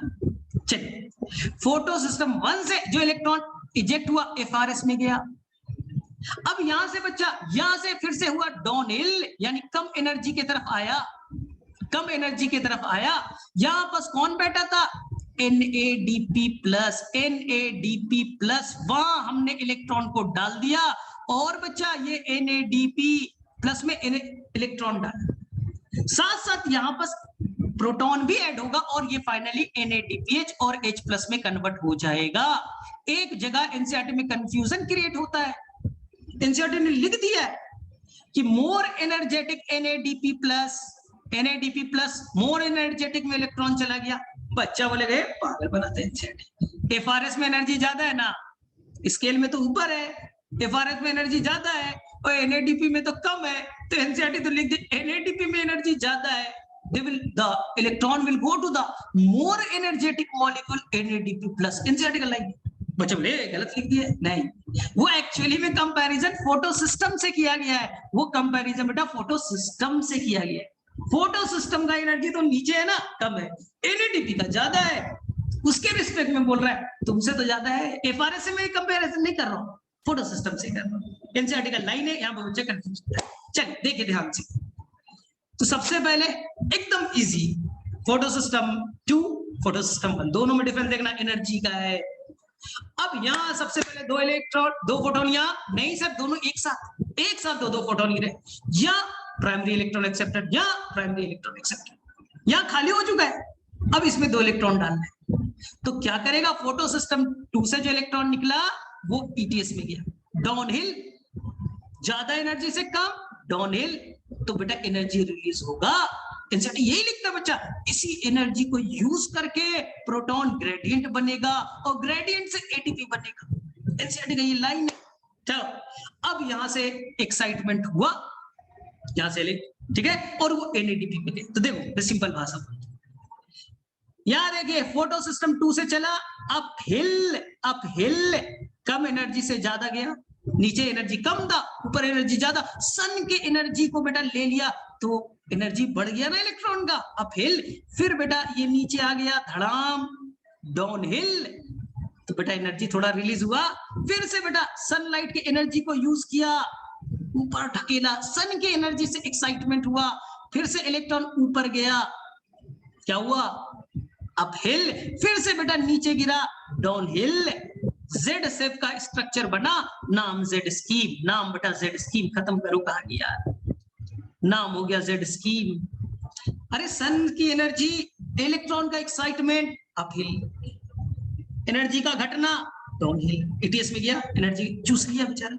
अब ये फिर से सन की एनर्जी लेकर के अपहिल, फिर से नीचे, डाउनहिल, तो ये जो शेप बन गया ये बेटा जेड शेप का बना, इसी को जेड स्कीम कहते हैं। लेकिन सर जेड शेप का ही क्यों बना ये बताओ ना, तो एनसीईआरटी का लाइन पढ़ लीजिए। हमने बच्चा सारे के सारे जो भी मॉलिक्यूल्स है, ईटीएस के जो पार्ट है, एफआरएस है, NADP है, सबको बच्चा रिडॉक्स पोटेंशियल स्केल पे रखा है, रिडॉक्स पोटेंशियल स्केल पे रखा है, यानी PS2 का रिडॉक्स पोटेंशियल ज्यादा, इसका कम, इसका बेटा और कम ना, ठीक है, इसका फिर से ज्यादा, तो हमने रिडॉक्स पोटेंशियल पे अरेंज कर दिया, ऊपर रिडॉक्स पोटेंशियल कम, नीचे रिडॉक्स पोटेंशियल ज्यादा, तो हमने सबको अरेंज कर दिया रिडॉक्स पोटेंशियल के स्केल पे, तो ये जेड सिक का स्ट्रक्चर बन गया। मैं नहीं कह रहा, एनसीईआरटी का ये लाइन है, पढ़ लीजिए। चलिए ठीक है, बस एग्जाम में यही लिखना है, in the term of redox potential we arrange all the carrier molecule, they will form Z scheme. चलिए सर, ये लगातार कैसे चलेगा? क्या यहाँ खजाना है क्या सर? फोटो सिस्टम 2 में खजाना है क्या? 2 इलेक्ट्रॉन गया, फिर ईटीएस में गया, फिर ऊपर एक्साइट हुआ, एनएडीपी में चला गया, क्या बेटा सेम इलेक्ट्रॉन लौट के आया क्या? जो इलेक्ट्रॉन फोटो सिस्टम 2 से चला था, क्या इलेक्ट्रॉन लौटा? नहीं लौटा, इसलिए नाम पड़ा बेटा नॉन साइक्लिक, लौटा नहीं बच्चा, वो चला गया एनएडीपी में, इसलिए नॉन साइक्लिक। अब देखो ध्यान से, अब देखो ध्यान से, ध्यान से देखिए सर, बार बार कौन देगा इलेक्ट्रॉन सर? इसलिए फोटो सिस्टम 2 से बेटा जुटा है OEC, ये वाटर को तोड़ेगा, वाटर को तोड़ेगा बच्चा, वाटर को तोड़ा, स्प्लिटिंग किया, 2 इलेक्ट्रॉन 2 प्रोटॉन, और बोला था ना 2 प्रोटॉन 2 इलेक्ट्रॉन, और बेटा हाफ ऑक्सीजन मॉलिक्यूल, यानी नेसेंट ऑक्सीजन, जिसको कैरोटीनॉइड संभालेगा। बेटा संभाल, तू ही संभाल ना। तो 2 इलेक्ट्रॉन की जो कमी थी भरपाई कर दिया, 2 इलेक्ट्रॉन की भरपाई कर दिया गया। तो एनसीईआरटी पूछता है 2 प्रोटॉन और ऑक्सीजन का क्या होगा, बता सकते हो? टेंशन मत लो ना, अभी पढ़ेंगे कीमोस्मोटिक हाइपोथेसिस, अभी पढ़ेंगे। ऑक्सीजन तो बेटा गया इन्वायरमेंट में, इसका तो कोई यूज नहीं, कोई यूज नहीं, प्रोटॉन को संभाल लेंगे। तो अब हर बार चलेगा जेड स्कीम, हर बार जेड स्कीम चलेगा। अल्टीमेट इलेक्ट्रॉन कौन डोनर है? इलेक्ट्रॉन रियल में दो कौन रहा है? तो बोलिएगा वाटर। जेड स्कीम चला तो भाई हर बार कौन चलाएगा? तेरे पास खजाना है क्या फोटो सिस्टम 2? 2 इलेक्ट्रॉन था ना आउटरमोस्ट में, 2 दे दिया। क्लोरोफिल के अंदर में मैग्नीशियम था, मैग्नीशियम के आउटरमोस्ट में 2 इलेक्ट्रॉन होते, 2a2 इलेक्ट्रॉनिक कॉन्फ़िगरेशन, 2 फोटोन आया, 2 निकल गए। अब कहां से चलाएगा दूसरे बार? 1 सेकंड में तो लाखों बार रिएक्शन होना है, हर बार इलेक्ट्रॉन कौन देगा? तो एक तो कोई होगा डोनर, तो डोनर कौन गया? वाटर। तो वाटर टूटा, कहां गया? फोटो सिस्टम 2 से VO5T, वहां से ETS, ETS से फोटो सिस्टम 1, फिर FRS, FRS से NADP में खत्म। लेकिन अब पढ़िए, मान लो बच्चा, अब काम का चीज बता रहा हूं, ये है आपका ग्रेनम और ये है बच्चा स्ट्रोमा लैमेली। स्ट्रोमा लैमेली पे NADPH एंजाइम नहीं होता, NADPH रिडक्टेज, NADP रिडक्टेज नहीं होते। यहाँ केवल बेटा PS1 है, PS1 है, NADP रिडक्टेज नहीं है, यानी यहाँ सबस्ट्रेट वगैरह नहीं है, NADP यहाँ नहीं है। ध्यान से सुनना, बहुत अच्छा वर्ड बताऊंगा, बहुत कंफ्यूज होता है बच्चा, ध्यान से देखो। तो क्या होगा वो है नहीं, तो यहाँ पर देखिए, यहाँ पर बच्चा PS2 है, PS2 है, चलिए यहाँ पर है PS2 है, लेकिन यहाँ PS1 है, ध्यान से सुनना, PS1 है, फोटोन गिरे, फोटोन गिरे, ध्यान से सुनना, फोटोन गिरा, 2 इलेक्ट्रॉन एक्साइट हुए, कहां गए? FRS में, FRS में, ठीक, FRS में। अब बच्चा यहाँ पर FRS किसको देता? FRS किसको देता? NADP को। NADP है ही नहीं, NADP नहीं है, किसको दे रहे भाई? किसको दे? है ही नहीं लेने वाला। स्ट्रोमा लैमेली पे NADP नहीं होता, नहीं होगा तो ये क्या करेगा? ये ETS को दे देगा। NADP नहीं है, मजबूरी में ETS को दे देगा। ETS बोलेगा डाउनहिल कर रहे हो, ऊपर में एनर्जी ज्यादा, नीचे में एनर्जी कम, तो तुम्हारा एनर्जी चूज करके ATP बना दूंगा। ले बेटा ATP बन गया। सर इलेक्ट्रॉन, वो इलेक्ट्रॉन वापस लौटा देगा, इलेक्ट्रॉन वापस लौटा देगा। क्या सेम इलेक्ट्रॉन घूम करके वापस नहीं आया? क्या सेम इलेक्ट्रॉन घूम करके वापस आया ना? तो नाम पड़ा साइक्लिक। फिर से सुनो, पहले वाले में क्या था? वो बेटा ग्रेना पे हो रहा था, ग्रेना पे PS1 भी है, PS2 भी है, NADPH reductase, NADP reductase enzyme भी है, NADP सबस्ट्रेट भी है, सब कुछ है। तो वहां पर आया बच्चा, मान लो यहाँ पर 660 नैनोमीटर की लाइट आई है, 660 की आई है, लेकिन प्रॉब्लम है स्ट्रोमा लैमेली पे तो है ही नहीं ना NADP। PS1 एक्टिवेट हुआ, वहां PS1 से निकला इलेक्ट्रॉन, ETS में गया, क्योंकि एनएडीपी नहीं था, मजबूरी में दे दिया। चलो अब ध्यान से सुनो, सेकंड एनसीईआरटी बोलता है कि अगर मान लीजिए बच्चा, चलिए पहले दोनों में डिफरेंस बता दीजिए, फटाफट पहले डिफरेंस कर लेते हैं। पहले फिर से बनाता हूं, नॉन साइक्लिक PS2 यहाँ PS1, फिर से बोलिए, 2 फोटोन यहां गिरे, 2 फोटोन यहां गिरा, चलिए ठीक है, यहां से इलेक्ट्रॉन एक्साइट होकर के कहां गया, फियोफाइटीन में, फियोफाइटीन से बेटा ETS ने एनर्जी चूज करके ATP बना लिया, अब यहां से लेकर के कहां गया, FRS, और FRS से ये गया एक एंजाइम जिसका नाम है NADP रिडक्टेस, नई एनसीईआरटी में FNR, फेरोडॉक्सिन NADP रिडक्टेस, उसने एनर्जी कहां दे दिया, इलेक्ट्रॉन NADP प्लस में, और ये बन गया NADPH, क्योंकि इलेक्ट्रॉन के साथ साथ प्रोटॉन भी एक्सेप्ट किया जाता है। देखिए अब लॉजिकल में बात करते हैं, ठीक है, ध्यान से बता, मान लो बच्चा 680 नैनोमीटर से एवब वेवलेंथ का लाइट आया, 680 से एवब वेवलेंथ का लाइट आया, तो क्या होगा, क्या होगा बताओ। PS2 तो काम नहीं करेगा ना, ये बोलेगा मैं 680 तक लाइट को पकड़ सकता हूं, 680 से ज्यादा मेरी औकात है, छोड़ दिया। PS2 बोले, PS1 बोलेगा मुझे तो कोई प्रॉब्लम नहीं, मैं तो पकड़ूंगा, इलेक्ट्रॉन को एक्साइट करूंगा, ठीक है, और मैं ये साइक्लिक वाला चला दूंगा। मैं कौन सा चला दूंगा, साइक्लिक चला दूंगा। इसलिए एनसीईआरटी का लाइन है, साइक्लिक कब चलेगा, जब 680 से एबव का वेवलेंथ हो। चलिए सेकंड, 660 से नीचे का है बच्चा, मानो 680 से नीचे का है, तब भी साइक्लिक चल सकता है। एनसीईआरटी का ये लाइन है, ये लाइन है बच्चा, अगर 680 से नीचे तब भी चल सकता है, और 680 के ऊपर में तो 100% चलेगा, 100% चलेगा। सर कैसे, सर कैसे, ध्यान से देखिए, जो स्टोमा लैमेली है उस पे बच्चा केवल PS1, FNR नहीं, NADP नहीं है, क्या करेगा, 660 का ही गिरा, 500 का ही गिरा, क्या करेगा, मजबूरी, FNR है ही नहीं तो मैं किसको इलेक्ट्रॉन दूं, तो वो साइक्लिक ही चला देगा, ये याद रखिए। चलिए साइक्लिक नॉन साइक्लिक में डिफरेंस बच्चा लोग, PS1 इलेक्ट्रॉन से यहां गया FRS में, FRS ने कहा दे दिया ETS को, ETS ने बच्चा एनर्जी को यूज करके ATP बना लिया। चलिए 5 डिफरेंस याद रखिएगा। क्या क्या difference, non cyclic PS1 PS2 दोनों इन्वॉल्व, साइक्लिक में बेटा केवल PS1 होगा। दूसरा चीज बच्चा ध्यान से देखिए, ध्यान से देखिए, PS2 जहां है वहां पास OEC होगा, फोटोलिसिस होगा, ऑक्सीजन का रिलीज होगा। साइक्लिक में PS2 नहीं है, OEC नहीं होगा, स्प्लिटिंग नहीं होगा, ऑक्सीजन का रिलीज नहीं होगा। साइक्लिक में NADP नहीं है, NADPH नहीं बनेगा। नॉन साइक्लिक में NADPH भी बनेगा, ATP भी बनेगा, वाटर का टूटना भी होगा, ऑक्सीजन रिलीज भी होगा। तो अच्छा तो यही है ना, अच्छा तो यही है ना। तो तुम बोलोगे सर साइक्लिक चलता क्यों है, एनसीईआरटी का लाइन है बच्चा, बच्चा समझता नहीं है सर चलता क्यों है। जब नॉन साइक्लिक से सर ATP भी बना, NADPH भी बना, वाटर भी टूटा, ऑक्सीजन भी रिलीज हुआ, तो सर आके साइक्लिक क्यों चलाते हो। एक तो मजबूरी है, 680 से एबव आ गया तो क्या करेंगे, तो चलो केवल ATP बना लो।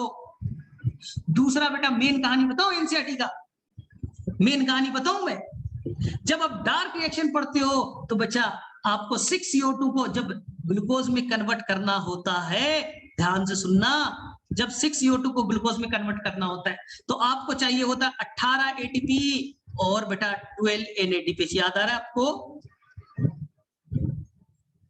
एक बार केल्विन साइकिल में 3 ATP ना और NADPH 2 ही होते हैं, तो 6 बार चलेगा 18 ATP 12 NADPH। मिस बैलेंस नहीं है क्या, अरे ATP ज्यादा NADPH कम, भरपाई कहां से करोगे, केवल नॉन साइक्लिक चला रहे हो, ATP NADPH equal, ATP NADPH equal, तो बेटा भरपाई खर्च ज्यादा ATP का है, लेकिन तुम तो इक्वल बना रहे हो, एक्स्ट्रा भरपाई कहां से करोगे। इसके लिए बच्चा हम साइक्लिक चला करके, साइक्लिक में केवल ATP बनेगा, इसके लिए हम साइक्लिक चला करके जो एक्स्ट्रा वाला ATP की भरपाई कर लेते हैं। ये मैं नहीं कह रहा, एनसीईआरटी कहती है, पता नहीं तुमने कभी देखा है या नहीं देखा है, ये एनसीईआरटी में लिखा हुआ है, क्योंकि हमें केल्विन साइकिल चलाना है तो ATP ज्यादा NADPH कम चाहिए, तो एक्स्ट्रा कहां से लाएगा भाई, जेड स्कीम में तो सेम बने थे, दोनों तो सेम बन रहे हैं रेशियो में, तो एक्स्ट्रा कहां से भरपाई तू करेगा? तो हम जब 660 भी रहेगा ना, 500 भी रहेगा ना, तो मैं चोरी छुपे कुछ साइक्लिक चला लूंगा एक्स्ट्रा वाला और एक्स्ट्रा एटीपी बनाते जाऊंगा, क्योंकि मुझे खर्च ज्यादा है। चलिए ये चीज याद रखिएगा। तो ये चीज फिर से नोट कीजिए, एनसीईआरटी ने लिखा है साइक्लिक बेटा 680 के नीचे भी हो सकता है, और 680 से ऊपर आया तब तो होगा ही होगा, तब तो केवल साइक्लिक ही होगा। लेकिन 680 से नीचे है तो साइक्लिक नॉन साइक्लिक दोनों हो सकते हैं अकॉर्डिंग टू नीड।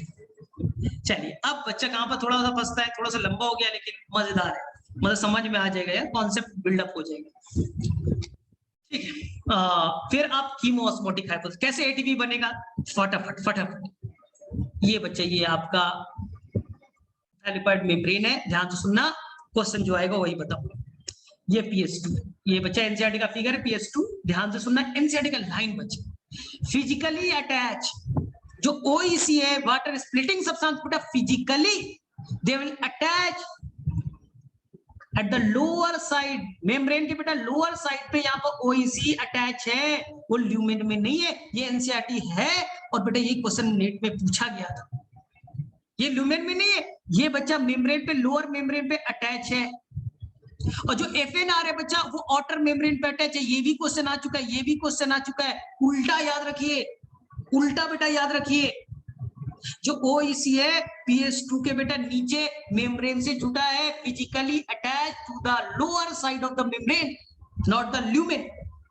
और एफएनआर बेटा आउटर साइड पे, ये क्वेश्चन नीट में आ चुका है, एनएडीपी रिडक्टेज या एफएनआर का अटैच है outer side of the thylakoid membrane. चलिए अब यहाँ पर क्या होगा आपको मालूम है, यहाँ पर ज्यादा बच्चा हमें बखेड़ा करना नहीं है, कहानी फटाफट सुना देता हूं, ध्यान से सुनिएगा। सबसे पहले 2 फोटोन यहां गिरे, 2 इलेक्ट्रॉन रिलीज हुआ, ये इलेक्ट्रॉन बच्चा निकला, ये 2 इलेक्ट्रॉन को कौन पकड़ेगा? फियोफाइटिन। उसके बाद इसे पकड़ेगा प्लास्टोक्यूनॉन, जो मैंने अभी आपको बताया नहीं है क्योंकि नीड नहीं था। प्लास्टोक्यूनॉन इस 2 इलेक्ट्रॉन को लेकर के किसे देगा? इसे दे देगा वो साइटोक्रोम B6F को, साइटोक्रोम B6F को। लेकिन बच्चा जो प्लास्टोक्यूनॉन है केवल इलेक्ट्रॉन का कैरियर नहीं है, वो प्रोटॉन का भी कैरियर है। इसी दौरान जब वो 2 इलेक्ट्रॉन लेता है तो 2 प्रोटॉन को वो एक्सेप्ट करेगा, कहां से? स्टोमा से। तो उसने 2 इलेक्ट्रॉन और 2 प्रोटॉन पकड़ा, वो हाइड्रोजन कैरियर है। एनसीईआरटी का फिगर को देखिए, वो हाइड्रोजन पकड़ के लाया। साइटोक्रोम B6F को इलेक्ट्रॉन भी दिया, प्रोटॉन भी दिया। साइटोक्रोम B6F जो है वो बच्चा प्लास्टोसाइनिन को इलेक्ट्रॉन तो दे देगा, प्रोटॉन बच्चा ल्यूमेन में डाल देगा।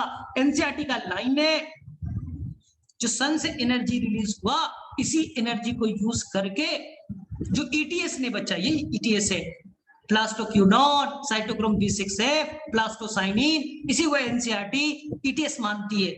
हाँ, उसमें क्या कहा गया? प्लास्टोक्यूनॉन ने प्रोटॉन को पकड़ करके साइटोक्रोम B6F को दिया, और उसी एनर्जी को यूज करके प्रोटॉन को अंदर ल्यूमेन में ढकेल दिया गया। 2 प्रोटॉन ल्यूमेन में बढ़ गए और 2 बेटा प्रोटॉन स्टोमा में घट गए। बाहर का चीज माल अंदर आ गया, बाहर घटा अंदर बढ़ा। ठीक है, अब ये बच्चा इलेक्ट्रॉन PS1 से चलते हुए बच्चा कहां जाएगा? FRS में। FRS से क्या गया? FNR एंजाइम में। और ये प्रोटॉन कहां गया? इलेक्ट्रॉन कहां गया? NADP+ से। एंजाइम ने NADP+ में डाल दिया, NADP+ में डाल दिया। थोड़ा स्पेलिंग मिस्टेक होगा, कोई टेंशन नहीं। लेकिन बच्चे उसी दौरान 2 प्रोटॉन स्टोमा से पकड़ा जाता है, स्टोमा से पकड़ा जाता है। इस एंजाइम ने 2 प्रोटॉन स्टोमा से पकड़ा और NADPH में कन्वर्ट कर दिया, NADPH और H+ में कन्वर्ट कर दिया। याद रखिएगा, FNR यानी NADP रिडक्टेज, पुरानी एनसीईआरटी, नई एनसीईआरटी FNR वो कहती है कि उसने 2 प्रोटॉन स्टोमा से पकड़ लिया तो 2 प्रोटॉन स्टोमा में घट गए। प्लास्टोक्यूनॉन ने 2 प्रोटॉन को पकड़ा, साइटोक्रोम B6F को दिया, B6F ने अंदर ढकेल दिया, तो 2 प्रोटॉन स्टोमा में घटा, 2 यहां बढ़ गए। अब बच्चा हर बार Z स्कीम चलेगा, वाटर टूटेगा ना, वाटर टूटेगा, बताया था ना। तो यहां पर 2 इलेक्ट्रॉन 2 प्रोटॉन रिलीज होंगे। एनसीईआरटी ने पूछा था ना, what is the fate of proton? Proton का क्या होगा? ये प्रोटॉन ल्यूमेन में एक्यूमुलेट हो जाएंगे। इलेक्ट्रॉन तो ईटीएस चला गया बच्चा, PS1A2 को, PS2 को चला गया, प्रोटॉन रह गया। अब बताओ, सिंपल कहानी, 3 बातें हुई। फोटोलिसिस से 2 प्रोटॉन अंदर बढ़े, इलेक्ट्रॉन ट्रांसपोर्ट सिस्टम ने 2 प्रोटॉन स्टोमा से खींचकर अंदर लाया, NADP रिडक्टेज या FNR 2 प्रोटॉन को स्टोमा से पकड़ करके NADPH में डाला। तो 3 बातें हो गई। मान लीजिए स्टार्टिंग में 100 प्रोटॉन अंदर थे, 100 प्रोटॉन बाहर थे, 100 प्रोटॉन अंदर, 100 प्रोटॉन बाहर थे ना, बन फोटोलिसिस हुआ बेटा, 2 प्रोटॉन अंदर बढ़ गए, 102 हो गए, 102 प्रोटॉन हो गया। अब जब आपका ETS चलेगा, इलेक्ट्रॉन ट्रांसपोर्ट चलेगा, तो प्लास्टोक्यूनोन ने 2 प्रोटॉन को भी पकड़ा था, अंदर में ढकेल दिया, अंदर में 2 बढ़े तो ल्यूमेन में हो गए 104, बाहर में बेटा, बाहर में 2 घटे तो बाहर में हो गए 98, समझाने के लिए बोल रहा हूं। अब आ जाओ एंजाइम पे, NADP रिडक्टेज यानी FNR, उसने 2 प्रोटॉन स्टोमा से पकड़ लिया, यानी बाहर में स्टोमा में घट गए, 96 हो गया, यानी बाहर 96, अंदर में 104, दोनों में बेटा डिफरेंस बन गया कितने के, 8 के। बाहर में 96, अंदर में बचा 104, यानी कि डिफरेंस बन गया। इसी डिफरेंस को प्रोटॉन ग्रेडियंट कहेंगे। प्रोटॉन का डिफरेंस बन चुका है, प्रोटॉन ग्रेडियंट। इसी ग्रेडियंट को ब्रेक किया जाएगा। ब्रेक करने के लिए स्पेशल एक एंजाइम होगा जिसे हम लोग कहते हैं ATP synthase, F0 F1 particle, हाँ F0 F1 पार्टिकल या ATP सिंथेस, वो बोलेगा अंदर प्रोटॉन ज्यादा है, बाहर प्रोटॉन कम है, फैसिलिटेटेड ट्रांसपोर्ट। बहुत सारा बच्चा लगता है एक्टिव होगा, नहीं नहीं भाई, अंदर ल्यूमेन में ज्यादा, बाहर में कम स्टोमा में, तो ज्यादा से कम आना with the help of carrier protein, facilitated transport. लेकिन जब वो प्रोटॉन जाएगा तो उसके अंदर एनर्जी होगी, इसी एनर्जी को यूज करेगा ATP synthase enzyme F0 F1 particle, और उसी के हेल्प से जब प्रोटॉन क्रॉस करेगा, प्रोटॉन क्रॉस किया तो उसी एनर्जी को यूज करके एडिनोसाइन डाइफॉस्फेट इनऑर्गेनिक फॉस्फेट से जुड़ेगा, ATP में कन्वर्ट हो जाएगा। कितने प्रोटॉन आएंगे ये कहीं क्लियर नहीं है, कहीं नहीं लिखा है बच्चा कि 2 प्रोटॉन आएगा, 3 प्रोटॉन आएगा, वहां सीखिएगा, कहां, रेस्पिरेशन में। तो यहां से ATP कैसे बना, इसी को कहते हैं chemo osmotic hypothesis. Chemo osmotic hypothesis बोलता है बच्चा कि एक मेम्ब्रेन बनाइए सिंपल, उस पे बच्चा आप प्रोटॉन ETS लगा दीजिए। ETS क्या करेगा, प्रोटॉन को खींचेगा, एक तरफ प्रोटॉन ज्यादा, एक तरफ प्रोटॉन कम, प्रोटॉन ग्रेडियंट बना। अब ग्रेडियंट को तोड़ने के लिए F0 F1 यानी ATP सिंथेस एंजाइम यूज कीजिए। जब प्रोटॉन ज्यादा से कम जाएगा तो वो एक एनर्जी रिलीज करेगा, इसी एनर्जी से एंजाइम एक्टिवेट होगा और ATP का फॉर्मेशन हो जाएगा। यही बच्चा कीमोस्मोटिक हाइपोथेसिस है जो पीटर मिशेल ने दिया था, and they got the Nobel prize in chemistry.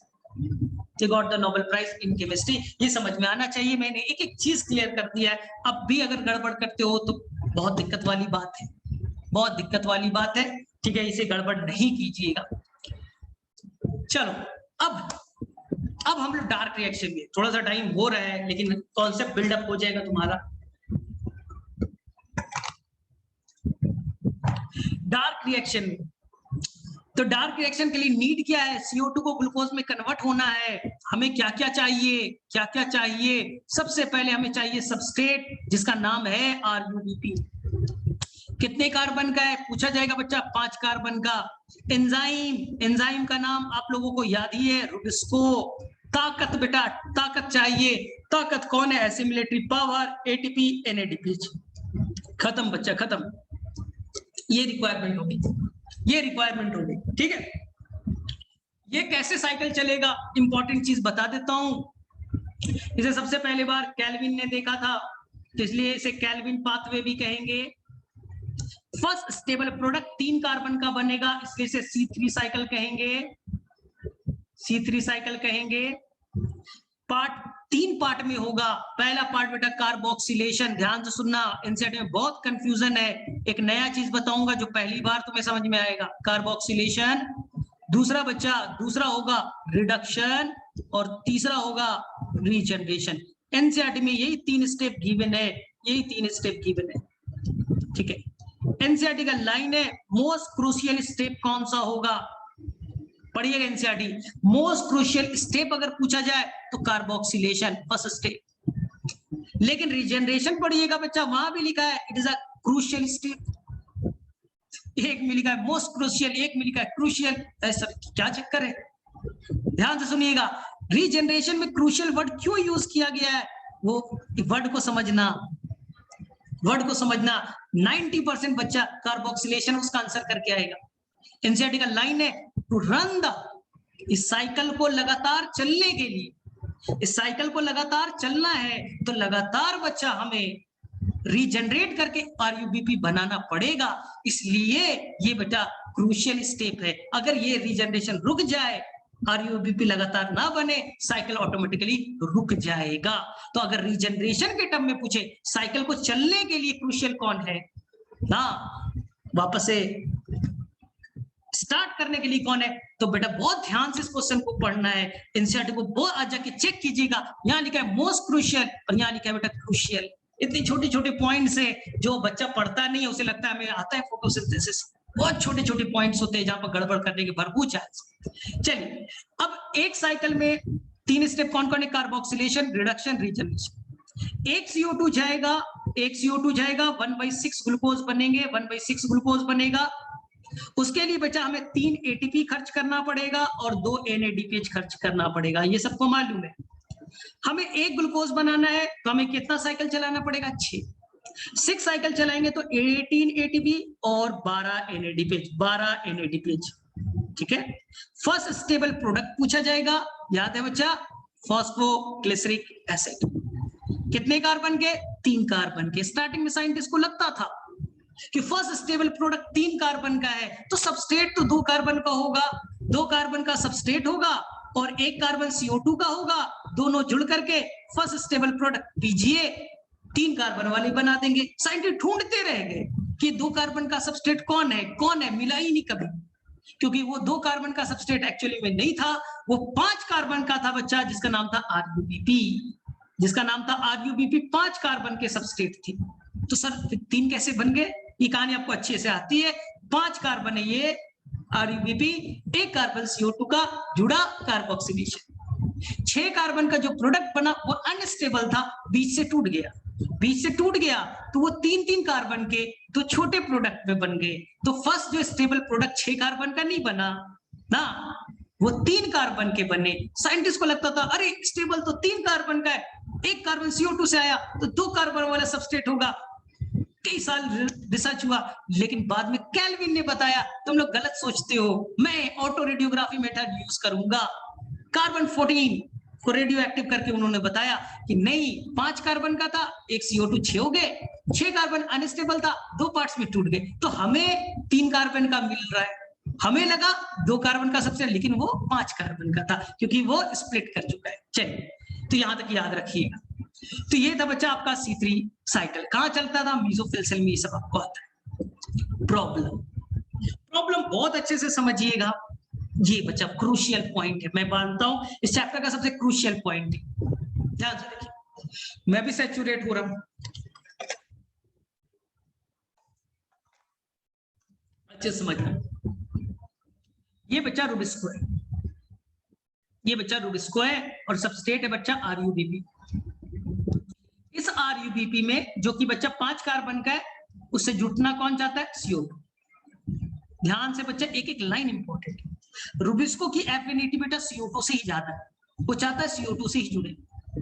Rubisco चाहता है मेरी एफिनिटी CO2 से ज्यादा है, CO2 भाई साहब तुम आके जुड़ जाओ, जुड़ जाओ। और जुड़ता भी है बेटा, जुड़ता भी है। लेकिन प्रॉब्लम तब होता है, प्रॉब्लम तब होता है जब बेटा ऑक्सीजन का अमाउंट हद से ज्यादा बढ़ जाए। ऑक्सीजन बेटा हद से ज्यादा बढ़ जाए तो ये बेटा ऑक्सीजन यहां आकर के, यहां बेटा उसके एक्टिव साइड से ऑक्सीजन बाइंड करने लगता है, कॉम्पिटिटिव इनहिबिशन होने लगता है।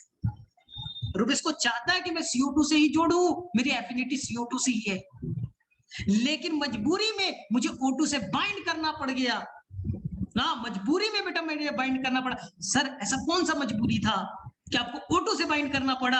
आपकी एफिनिटी बेटा ऑक्सीजनेस की तरह होगी, ऐसा क्या मजबूरी आ गया था सर? ऑक्सीजनेस की तरह आपको काम करना पड़ा, तो वो बताता है बच्चा लॉजिकल समझना, लॉजिकल समझना। ऐसा क्या मजबूरी था, CO2 की जगह O2 को जोड़ दिया, अब कैसे बनेगा ग्लूकोज?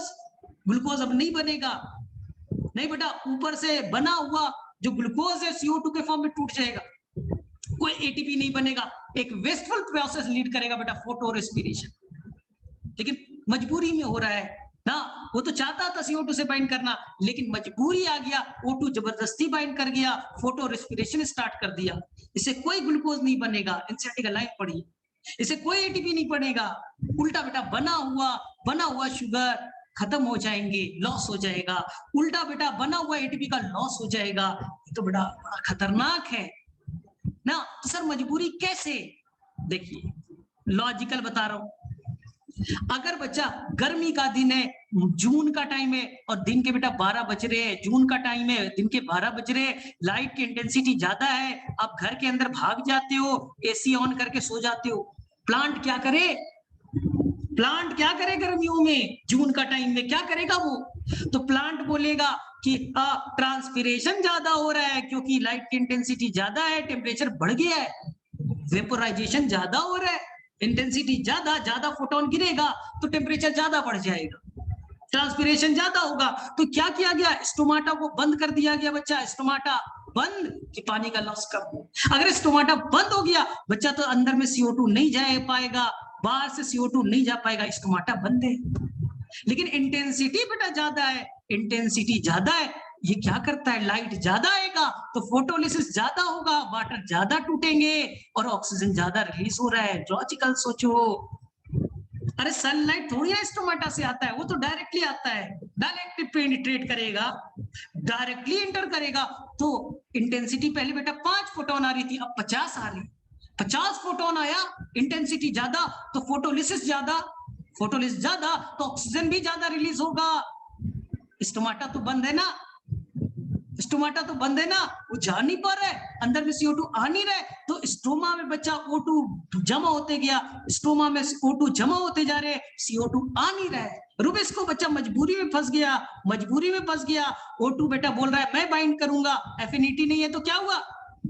नंबर तो ज्यादा है, नंबर तो ज्यादा है ना, नंबर तो ज्यादा है, क्या करेंगे? आप बेटा पनीर की सब्जी खाओ, आपको बेटा रात हो गई, अंधेरा हो गया, पनीर डाला सब्जी खाने के लिए, बेटा पनीर एक है, वहां बेटा बेटा मटर दिख रहा है, मटर दिख रहा है, जब डाल रहे हो मटर निकल रहा है, जब खा रहे हो मटर निकल रहा है, तुम बेटा क्या करो? मैं तो चाहता था पनीर खाना, अरे रहेगा पनीर तब था, है बेटा मटर ज्यादा और तुम पनीर खोज रहे हो तो प्रॉब्लम होगा। तो देखो फंस गया ना, अब फंस गया तो क्या करेगा?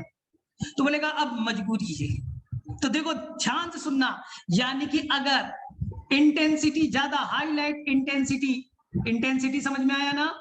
नंबर ऑफ फोटोन बेटा यहाँ 50 गिर रहे हैं, गिरना चाहिए था 10, 5, 50 फोटोन ज्यादा, तो जाहिर सी बात है इंटेंसिटी ज्यादा होगी तो टेम्परेचर बढ़ जाएगा, टेम्परेचर बढ़ जाएगा, और टेम्परेचर बढ़ेगा तो ट्रांसपिरेशन बेटा बढ़ेगा।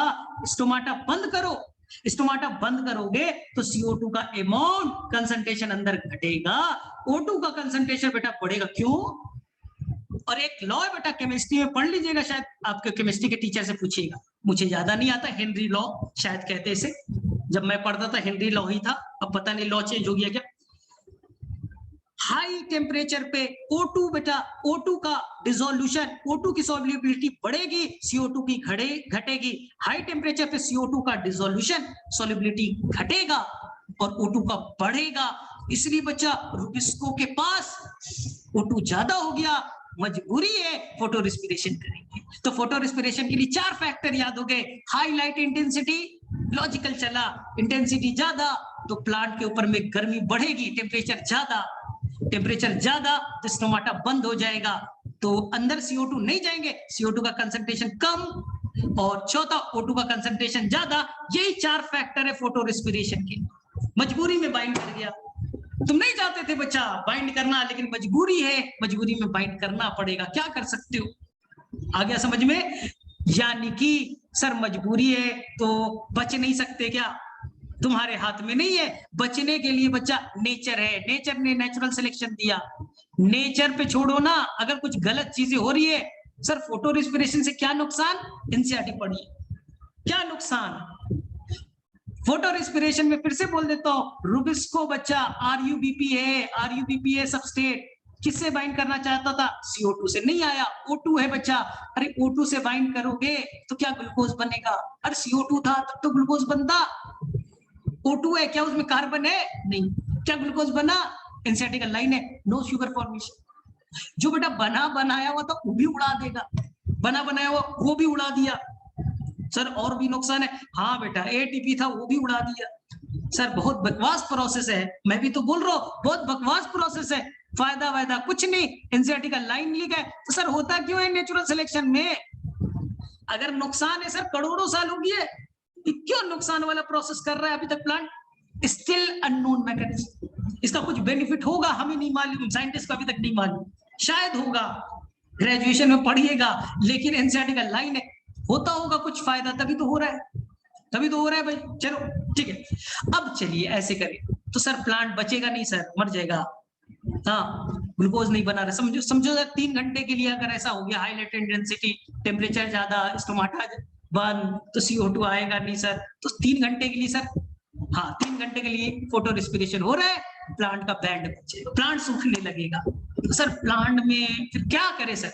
तुम कुछ मत करो, तुम बैठ करके बेटा चुपचाप कॉन्सेप्ट सीखो। नेचर नेचुरल सिलेक्शन करेगा, वो बेटा भगवान के ऊपर है, तुम्हारे ऊपर अब कुछ नहीं है, बैंड बजा देगा। नेचुरल सिलेक्शन हुआ और एक नया प्लांट जन्म लिया बेटा, C4 प्लांट। बोले ओ फोटो रेस्पिरेशन, बोले हम नहीं जानते, याद रखो C4 प्लांट फोटो रेस्पिरेशन जानता ही नहीं है। बोले ओ रुको, फोटो रेस्पिरेशन अभी नहीं जानता। हाईलाइट इंटेंसिटी, बोले नहीं करेंगे। CO2 का घटा देंगे तो तब भी फोटो रेस्पिरेशन नहीं करेंगे, O2 बढ़ा देंगे तो तब भी फोटो रेस्पिरेशन नहीं करेंगे, टेम्परेचर बढ़ाएंगे तो तब भी नहीं करेंगे, मैं करूंगा ही नहीं। इसलिए बच्चा C4 प्लांट कभी भी आए, आंसर करके आना, नेग्लिजिबल फोटो रेस्पिरेशन।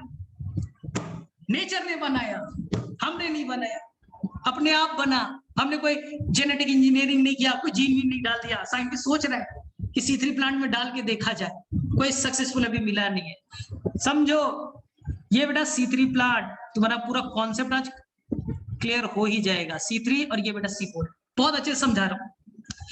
1 घंटे के लिए बेटा दोनों पे सनलाइट प्रॉपर गिरा, 1 घंटे के लिए प्रॉपर 12 से 1 बजे तक, मई जून का टाइम, गर्मी का टाइम, 1 घंटे के लिए मान लो, चलो 12-1 से छोड़ दो, 1 घंटे के लिए और एवरेज डालो।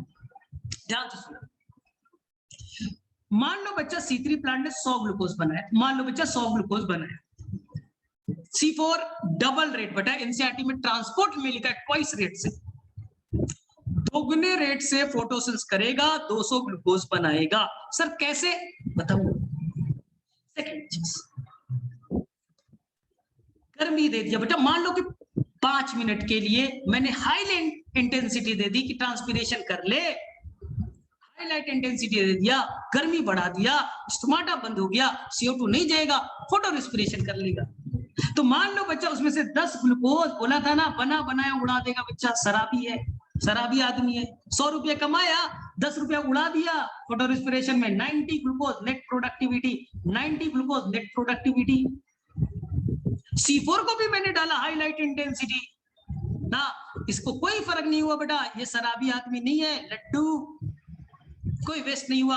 तो नेट प्रोडक्टिविटी बेटा 200। समझो, एक तो बेटा डबल रेट से फोटोसिंथेसिस भी करेगा, फोटो रेस्पिरेशन में नेग्लिजिबल लॉस भी करेगा, नेट प्रोडक्टिविटी ज्यादा।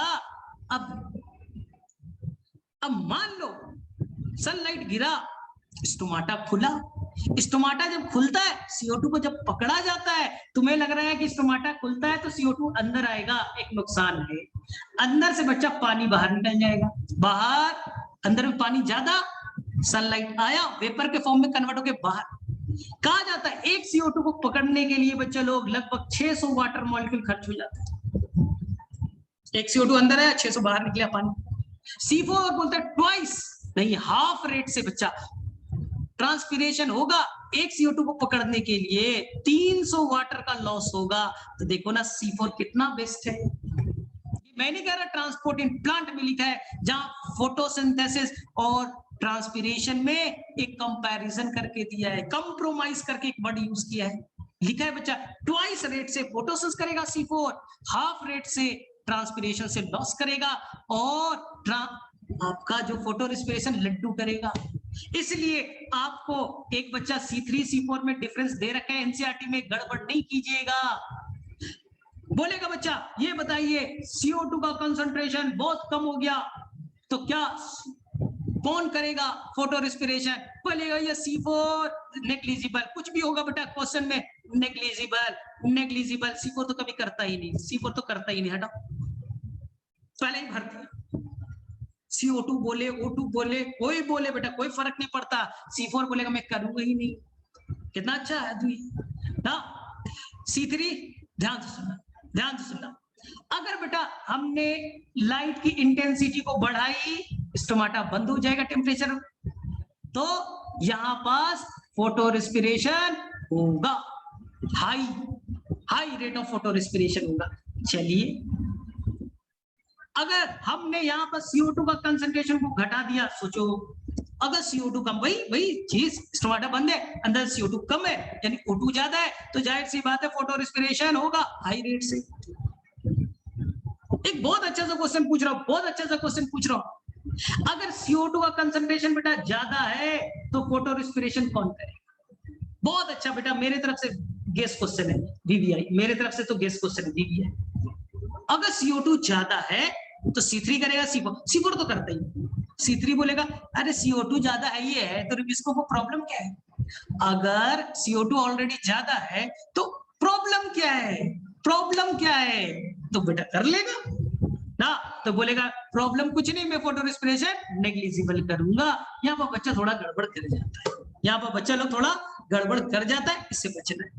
अरे C3 कब करेगा? जब CO2 कम हो, CO2 अगर ज्यादा है तो नहीं करेगा। चलिए C3 बच्चा कम टेम्परेचर पे ऑप्टिमम एक्टिविटी, हाई टेम्परेचर पे नहीं करता। C4 टॉलरेंट है, हाई टेम्परेचर पे कोई टेंशन नहीं, मैं सरवाइव कर लूंगा। C3 बोलेगा नहीं भाई 20 से 25 डिग्री पे ही हम अच्छे से करेंगे, ज्यादा करोगे तो फोटो रेस्पिरेशन कर देंगे।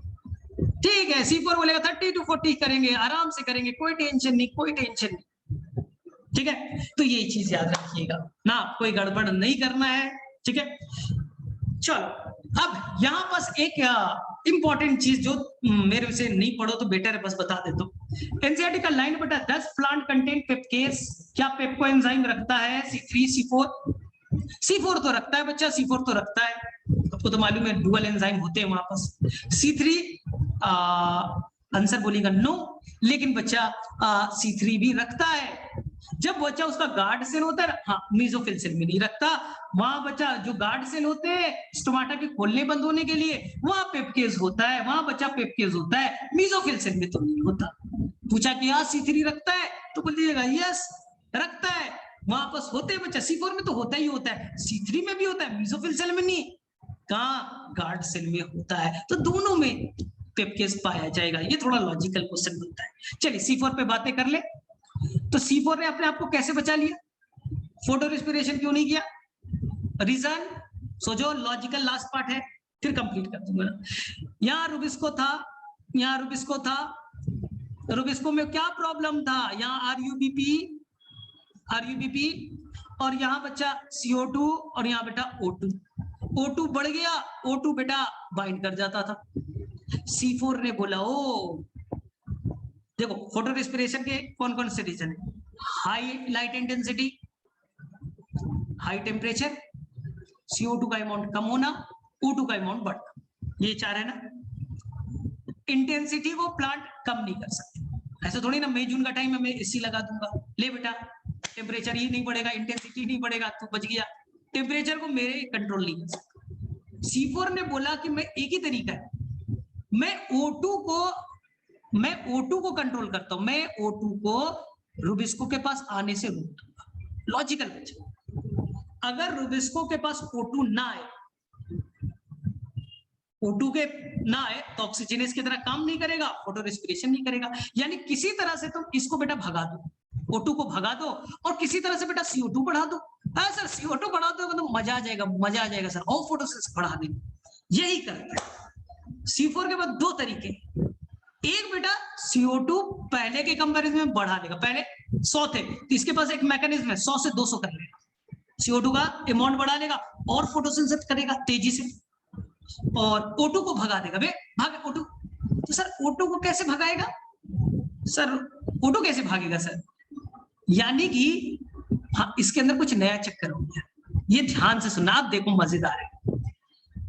सी फॉर प्लांट, ध्यान से सुनना। ये है बच्चा जाइलम और ये है बच्चा फ्लोएम।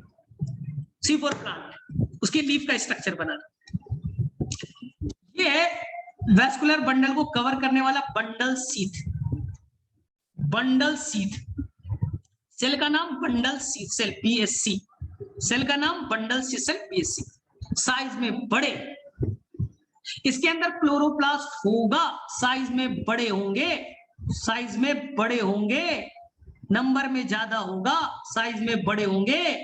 सेल खुद बड़ा, सेल खुद बड़ा। इंटरसेलुलर स्पेस कहने का मतलब बच्चा यहाँ पर कोई गैप वैप नहीं है। जो दो सेल के बीच में स्पेस होता है, यहाँ पर कोई गैप नहीं है, इंटरसेलुलर स्पेस नहीं है।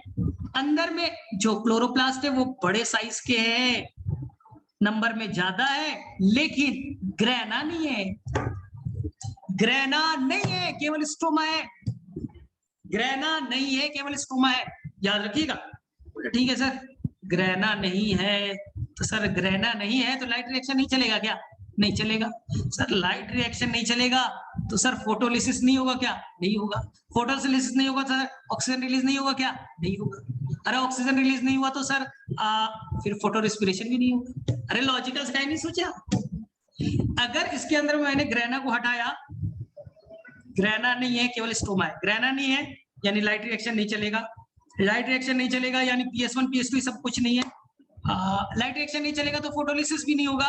फोटोलिसिस नहीं होगा तो वाटर नहीं टूटेगा, टूटेगा नहीं तो ऑक्सीजन रिलीज नहीं होगा। और यहाँ बेटा रुबिस्को खुश है, यहाँ रुबिस्को बैठ के खुश है। चलो। अरे सर लाइट रिएक्शन नहीं होगा तो ATP कैसे बनेगा? NADP कैसे बनेगा? ATP ATP कहां से बनाओगे? लाइट रिएक्शन तो हो नहीं रहा है। तो है ना मेरे उस पर।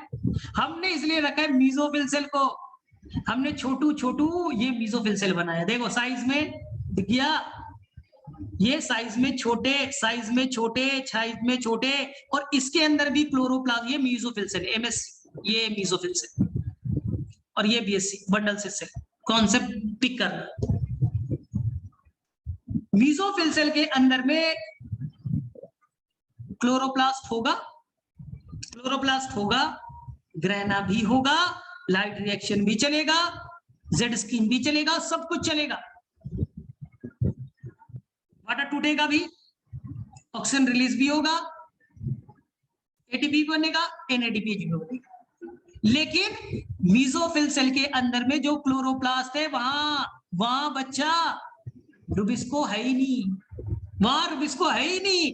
जहां ग्रेना होगा वहां लाइट रिएक्शन चलेगा, वहां फोटोलिसिस होगा, वहां ऑक्सीजन रिलीज, वहां ग्रेना को रखा ही, वहां रुबिस्को को रखा ही नहीं, रुबिस्को को भगा दिया। ओ बेटा रुबिस्को को तो दूर करना है ना। चल तो सर फिर कैसे होगा रुबिस्को? तो वहां फिर CO2 कैसे जाएगा? फिर सर CO2 कैसे जाएगा? इसलिए देखो मीजोफिल सेल का जो क्लोरोप्लास्ट है साइज में छोटा, साइज में छोटा, उसके अंदर ग्रेना होगा, ग्रेनल क्लोरोप्लास्ट, ग्रेनल क्लोरोप्लास्ट। और बंडल सी सेल के अंदर में ग्रेना नहीं है, ए ग्रेनल, इसलिए मैंने नाम दिया था बच्चा लो क्लोरोप्लास्ट डाइमॉर्फिस। दोनों अलग अलग जगह अलग अलग तरह के क्लोरोप्लास्ट रखते हैं। Agranal chloroplast, granal chloroplast, chloroplast dimorphism. चलिए तो सर CO2 कैसे आएगा? ध्यान से सुनना बेटा, ध्यान से सुनिए। ये व्हाइट वाला है कौन? ये है मीजोफिल सेल और ये बच्चा बंडल सी सेल। लॉजिकल समझा रहा हूं, टेंशन मत लेना। मीजोफिल सेल के अंदर ग्रेना है, लाइट रिएक्शन होगा, वाटर टूटेगा, ऑक्सीजन रिलीज होगा। सर ऑक्सीजन रिलीज हो गया तो रुबिस्को से बाइंड नहीं कर जाएगा? अरे रुबिस्को नहीं है ना वहां। अरे इसमें मीजोफिल सेल में रुबिस्को नहीं है रे बाबा। सर ऑक्सीजन निकलेगा तो कहां जाएगा? इसलिए तो मैंने बंडल सी सेल के सेल वॉल को मोटा बनाया था, थिक बनाया था, और इंटरसेलुलर स्पेस नहीं था, ठीक था कि बाहर से डिफ्यूज होके ना जाए। मीजोफिल हमने रुबिस्को को अंदर बैठा दिया, कहां? बंडल सी सेल। ठीक है तो सर CO2 का फिक्सेशन कैसे होगा? हाँ ध्यान से सुनना, सबसे पहले CO2 आएगा कहां? मीसोफिल सेल में। वहां बैठा हुआ है कौन? पेप्को। पेप्को उसका वेट कर रहा है, फर्स्ट कार्बोक्सिलेटिंग एंजाइम पकड़ा, ऑक्सैलो एसिटिक एसिड बनाया, यहां से मैलिक एसिड बना, कितने कार्बन के? 4 कार्बन के। कहा? Mesophyll cell. अब ये बच्चा प्लाज्मोडेस्माटा की हेल्प से, प्लाज्मोडेस्माटा की हेल्प से 4 कार्बन वाला प्रोडक्ट अंदर गया, C4 एसिड। एनसीईआरटी की लाइन को देखिए, फिगर में देखिए, 4 कार्बन वाला C4 एसिड यानी कि मैलिक एसिड आया, या उसने क्या किया? 1 कार्बन को CO2 के फॉर्म में रिलीज कर दिया, और ये बेटा वापस लौट गया, ये बेटा वापस लौट गया। हो गया कहानी। यानी मीसोफिल सेल का काम है कि CO2 को पकड़ो, पेप्को है, सबस्ट्रेट फॉस्फेनॉल पाइरुवेट है, जोड़ो, ऑक्सैलो एसिटिक एसिड बनाओ, मैलिक एसिड बनाओ, अंदर में ले जाके छोड़ दो, वापस लौट जाओ, वापस लौट जाओ। तो अंदर में बेटा धीरे धीरे CO2 नहीं पड़ेगा क्या? अंदर में CO2 बढ़ गया, कहां? बंडल से। और यही तो है CO2 concentration mechanism. CO2 concentration mechanism, पकड़ के लाओ अंदर डालो, पकड़ के लाओ अंदर डालो। तेरा काम कुछ नहीं है, तेरा औकात तो चला रहा क्या? C4 पाथवे चला रहा है, कुछ काम का नहीं है, उसका एक ही काम है, कोई ग्लूकोज बनाने की तेरे पास औकात नहीं है। तेरा बस काम है CO2 पकड़, मेरे पास ला, मेरे अंदर बढ़ाओ, मेरे पास रुबिस्को है, CO2 बढ़ेगा, मैं ज्यादा अच्छे से काम करूंगा। इसलिए CO2 अंदर बढ़ते जाएगा, कहां? Mesophyll cell. और वहां कौन बैठा है? वहां बैठा रुबिस्को। रुबिस्को खुश हो गया, और यहां चलेगा बच्चा कैल्विन पाथवे। कैल्विन पाथवे कहां चला? बंडल सेल में। और मीसोफिल सेल में बस C4 को पकड़ा गया, जिसे आप C4 पाथवे कहते हैं, C4 साइकिल कहते हैं। C4 पाथवे से पकड़ा, अंदर में लाके छोड़ दिया। मैं यहाँ C3 साइकिल या कैल्विन पाथवे चलाऊंगा, ग्लूकोज बनाते जाऊंगा।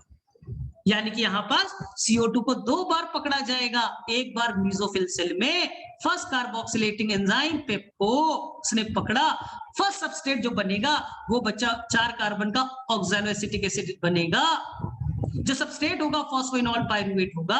अब ये चला, oxalo acetic acid malic acid में कन्वर्ट हुआ, अंदर गया, छोड़ दिया। अब होगा सेकंड कार्बोक्सिलेशन। सेकंड कार्बोक्सिलेशन का बंडल सिस्टम में कौन करेगा?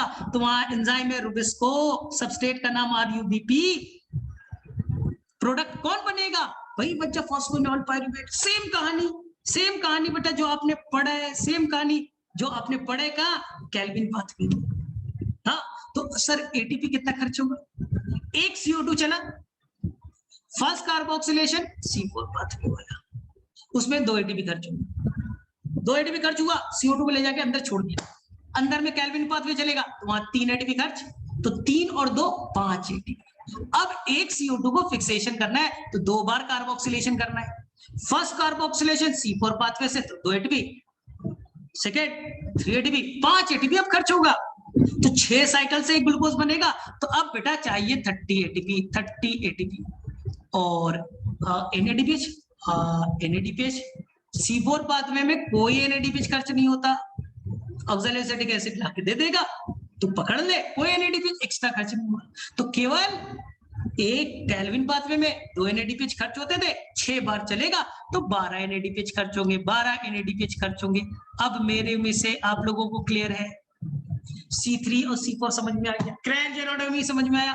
लीफ उसके अंदर में, क्रैंच मतलब रिंग है, उसके अंदर रिंग लाइक स्ट्रक्चर, अंदर का रिंग बंडल सिस्टम, बाहर का रिंग मीसोफिल सेल। तो दो वहां पर रिंग लाइक स्ट्रक्चर पाए गए, वहां भी थी वहां, लेकिन मीसोफिल सेल कैसा था? वही स्पॉन्जी और पैलिसेड वाला था, सर्कुलर नहीं था, राउंड राउंड राउंड नहीं था।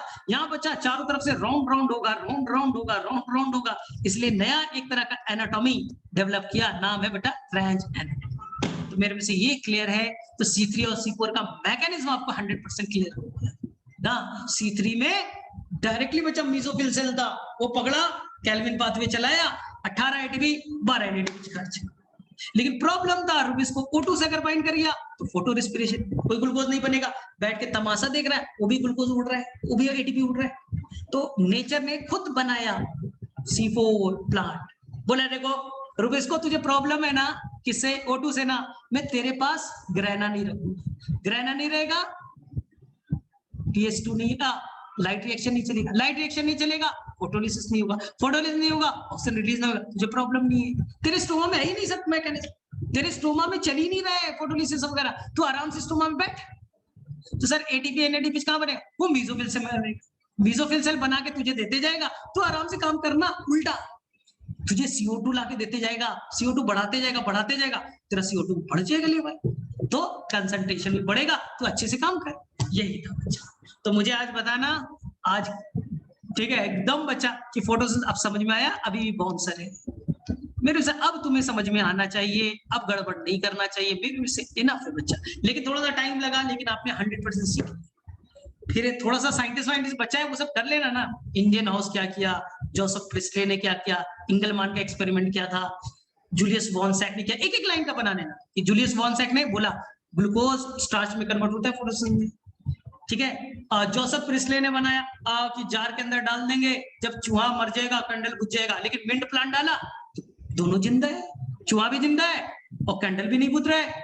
भाई कैसे? क्योंकि फोटोसिंथेसिस से O2 रिलीज हो रहा है, ठीक है। फिर इसके बाद में आएगा इंडियन हाउस ना, उन्होंने बोला अरे सनलाइट डालते तो O2 रिलीज होता है और रात में O2 प्लांट से रिलीज नहीं होता, यानी कि जरूर कोई ना कोई चक्कर है, ठीक है। वान मोल का हाफ लीफ एक्सपेरिमेंट, यहाँ पर हमने लीफ ले लिया और यहाँ पर हाफ पार्ट को मैंने कवर कर दिया एक बॉटल से, इसके अंदर KOH डाल दिया, अब मैंने CO2 अप्लाई किया, तो हाफ लीफ में जहां KOH है वो सारा CO2 को पकड़ लेगा, सारा CO2 को पिक कर लेगा, तो CO2 है नहीं, फोटोसिंथेसिस होगा नहीं। हाफ लीफ में बच्चा CO2 अवेलेबल है, फोटोसिंथेसिस होगा, इस एरिया में स्टार्च बनेंगे, दूसरे एरिया में स्टार्च नहीं बना, इसका मतलब फोटोसिंथेसिस नहीं हुआ। क्यों?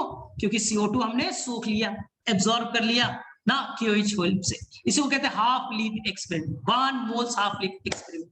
टाइम मिलेगा तो ये भी करा दूंगा। चलो मुझे बताना कि समझ में आया, तो और कोई चैप्टर का अगर चाहिए होगा थोड़ा डिटेल तो मैं बना दूंगा। चलिए ठीक है, ठीक है, बहुत लंबा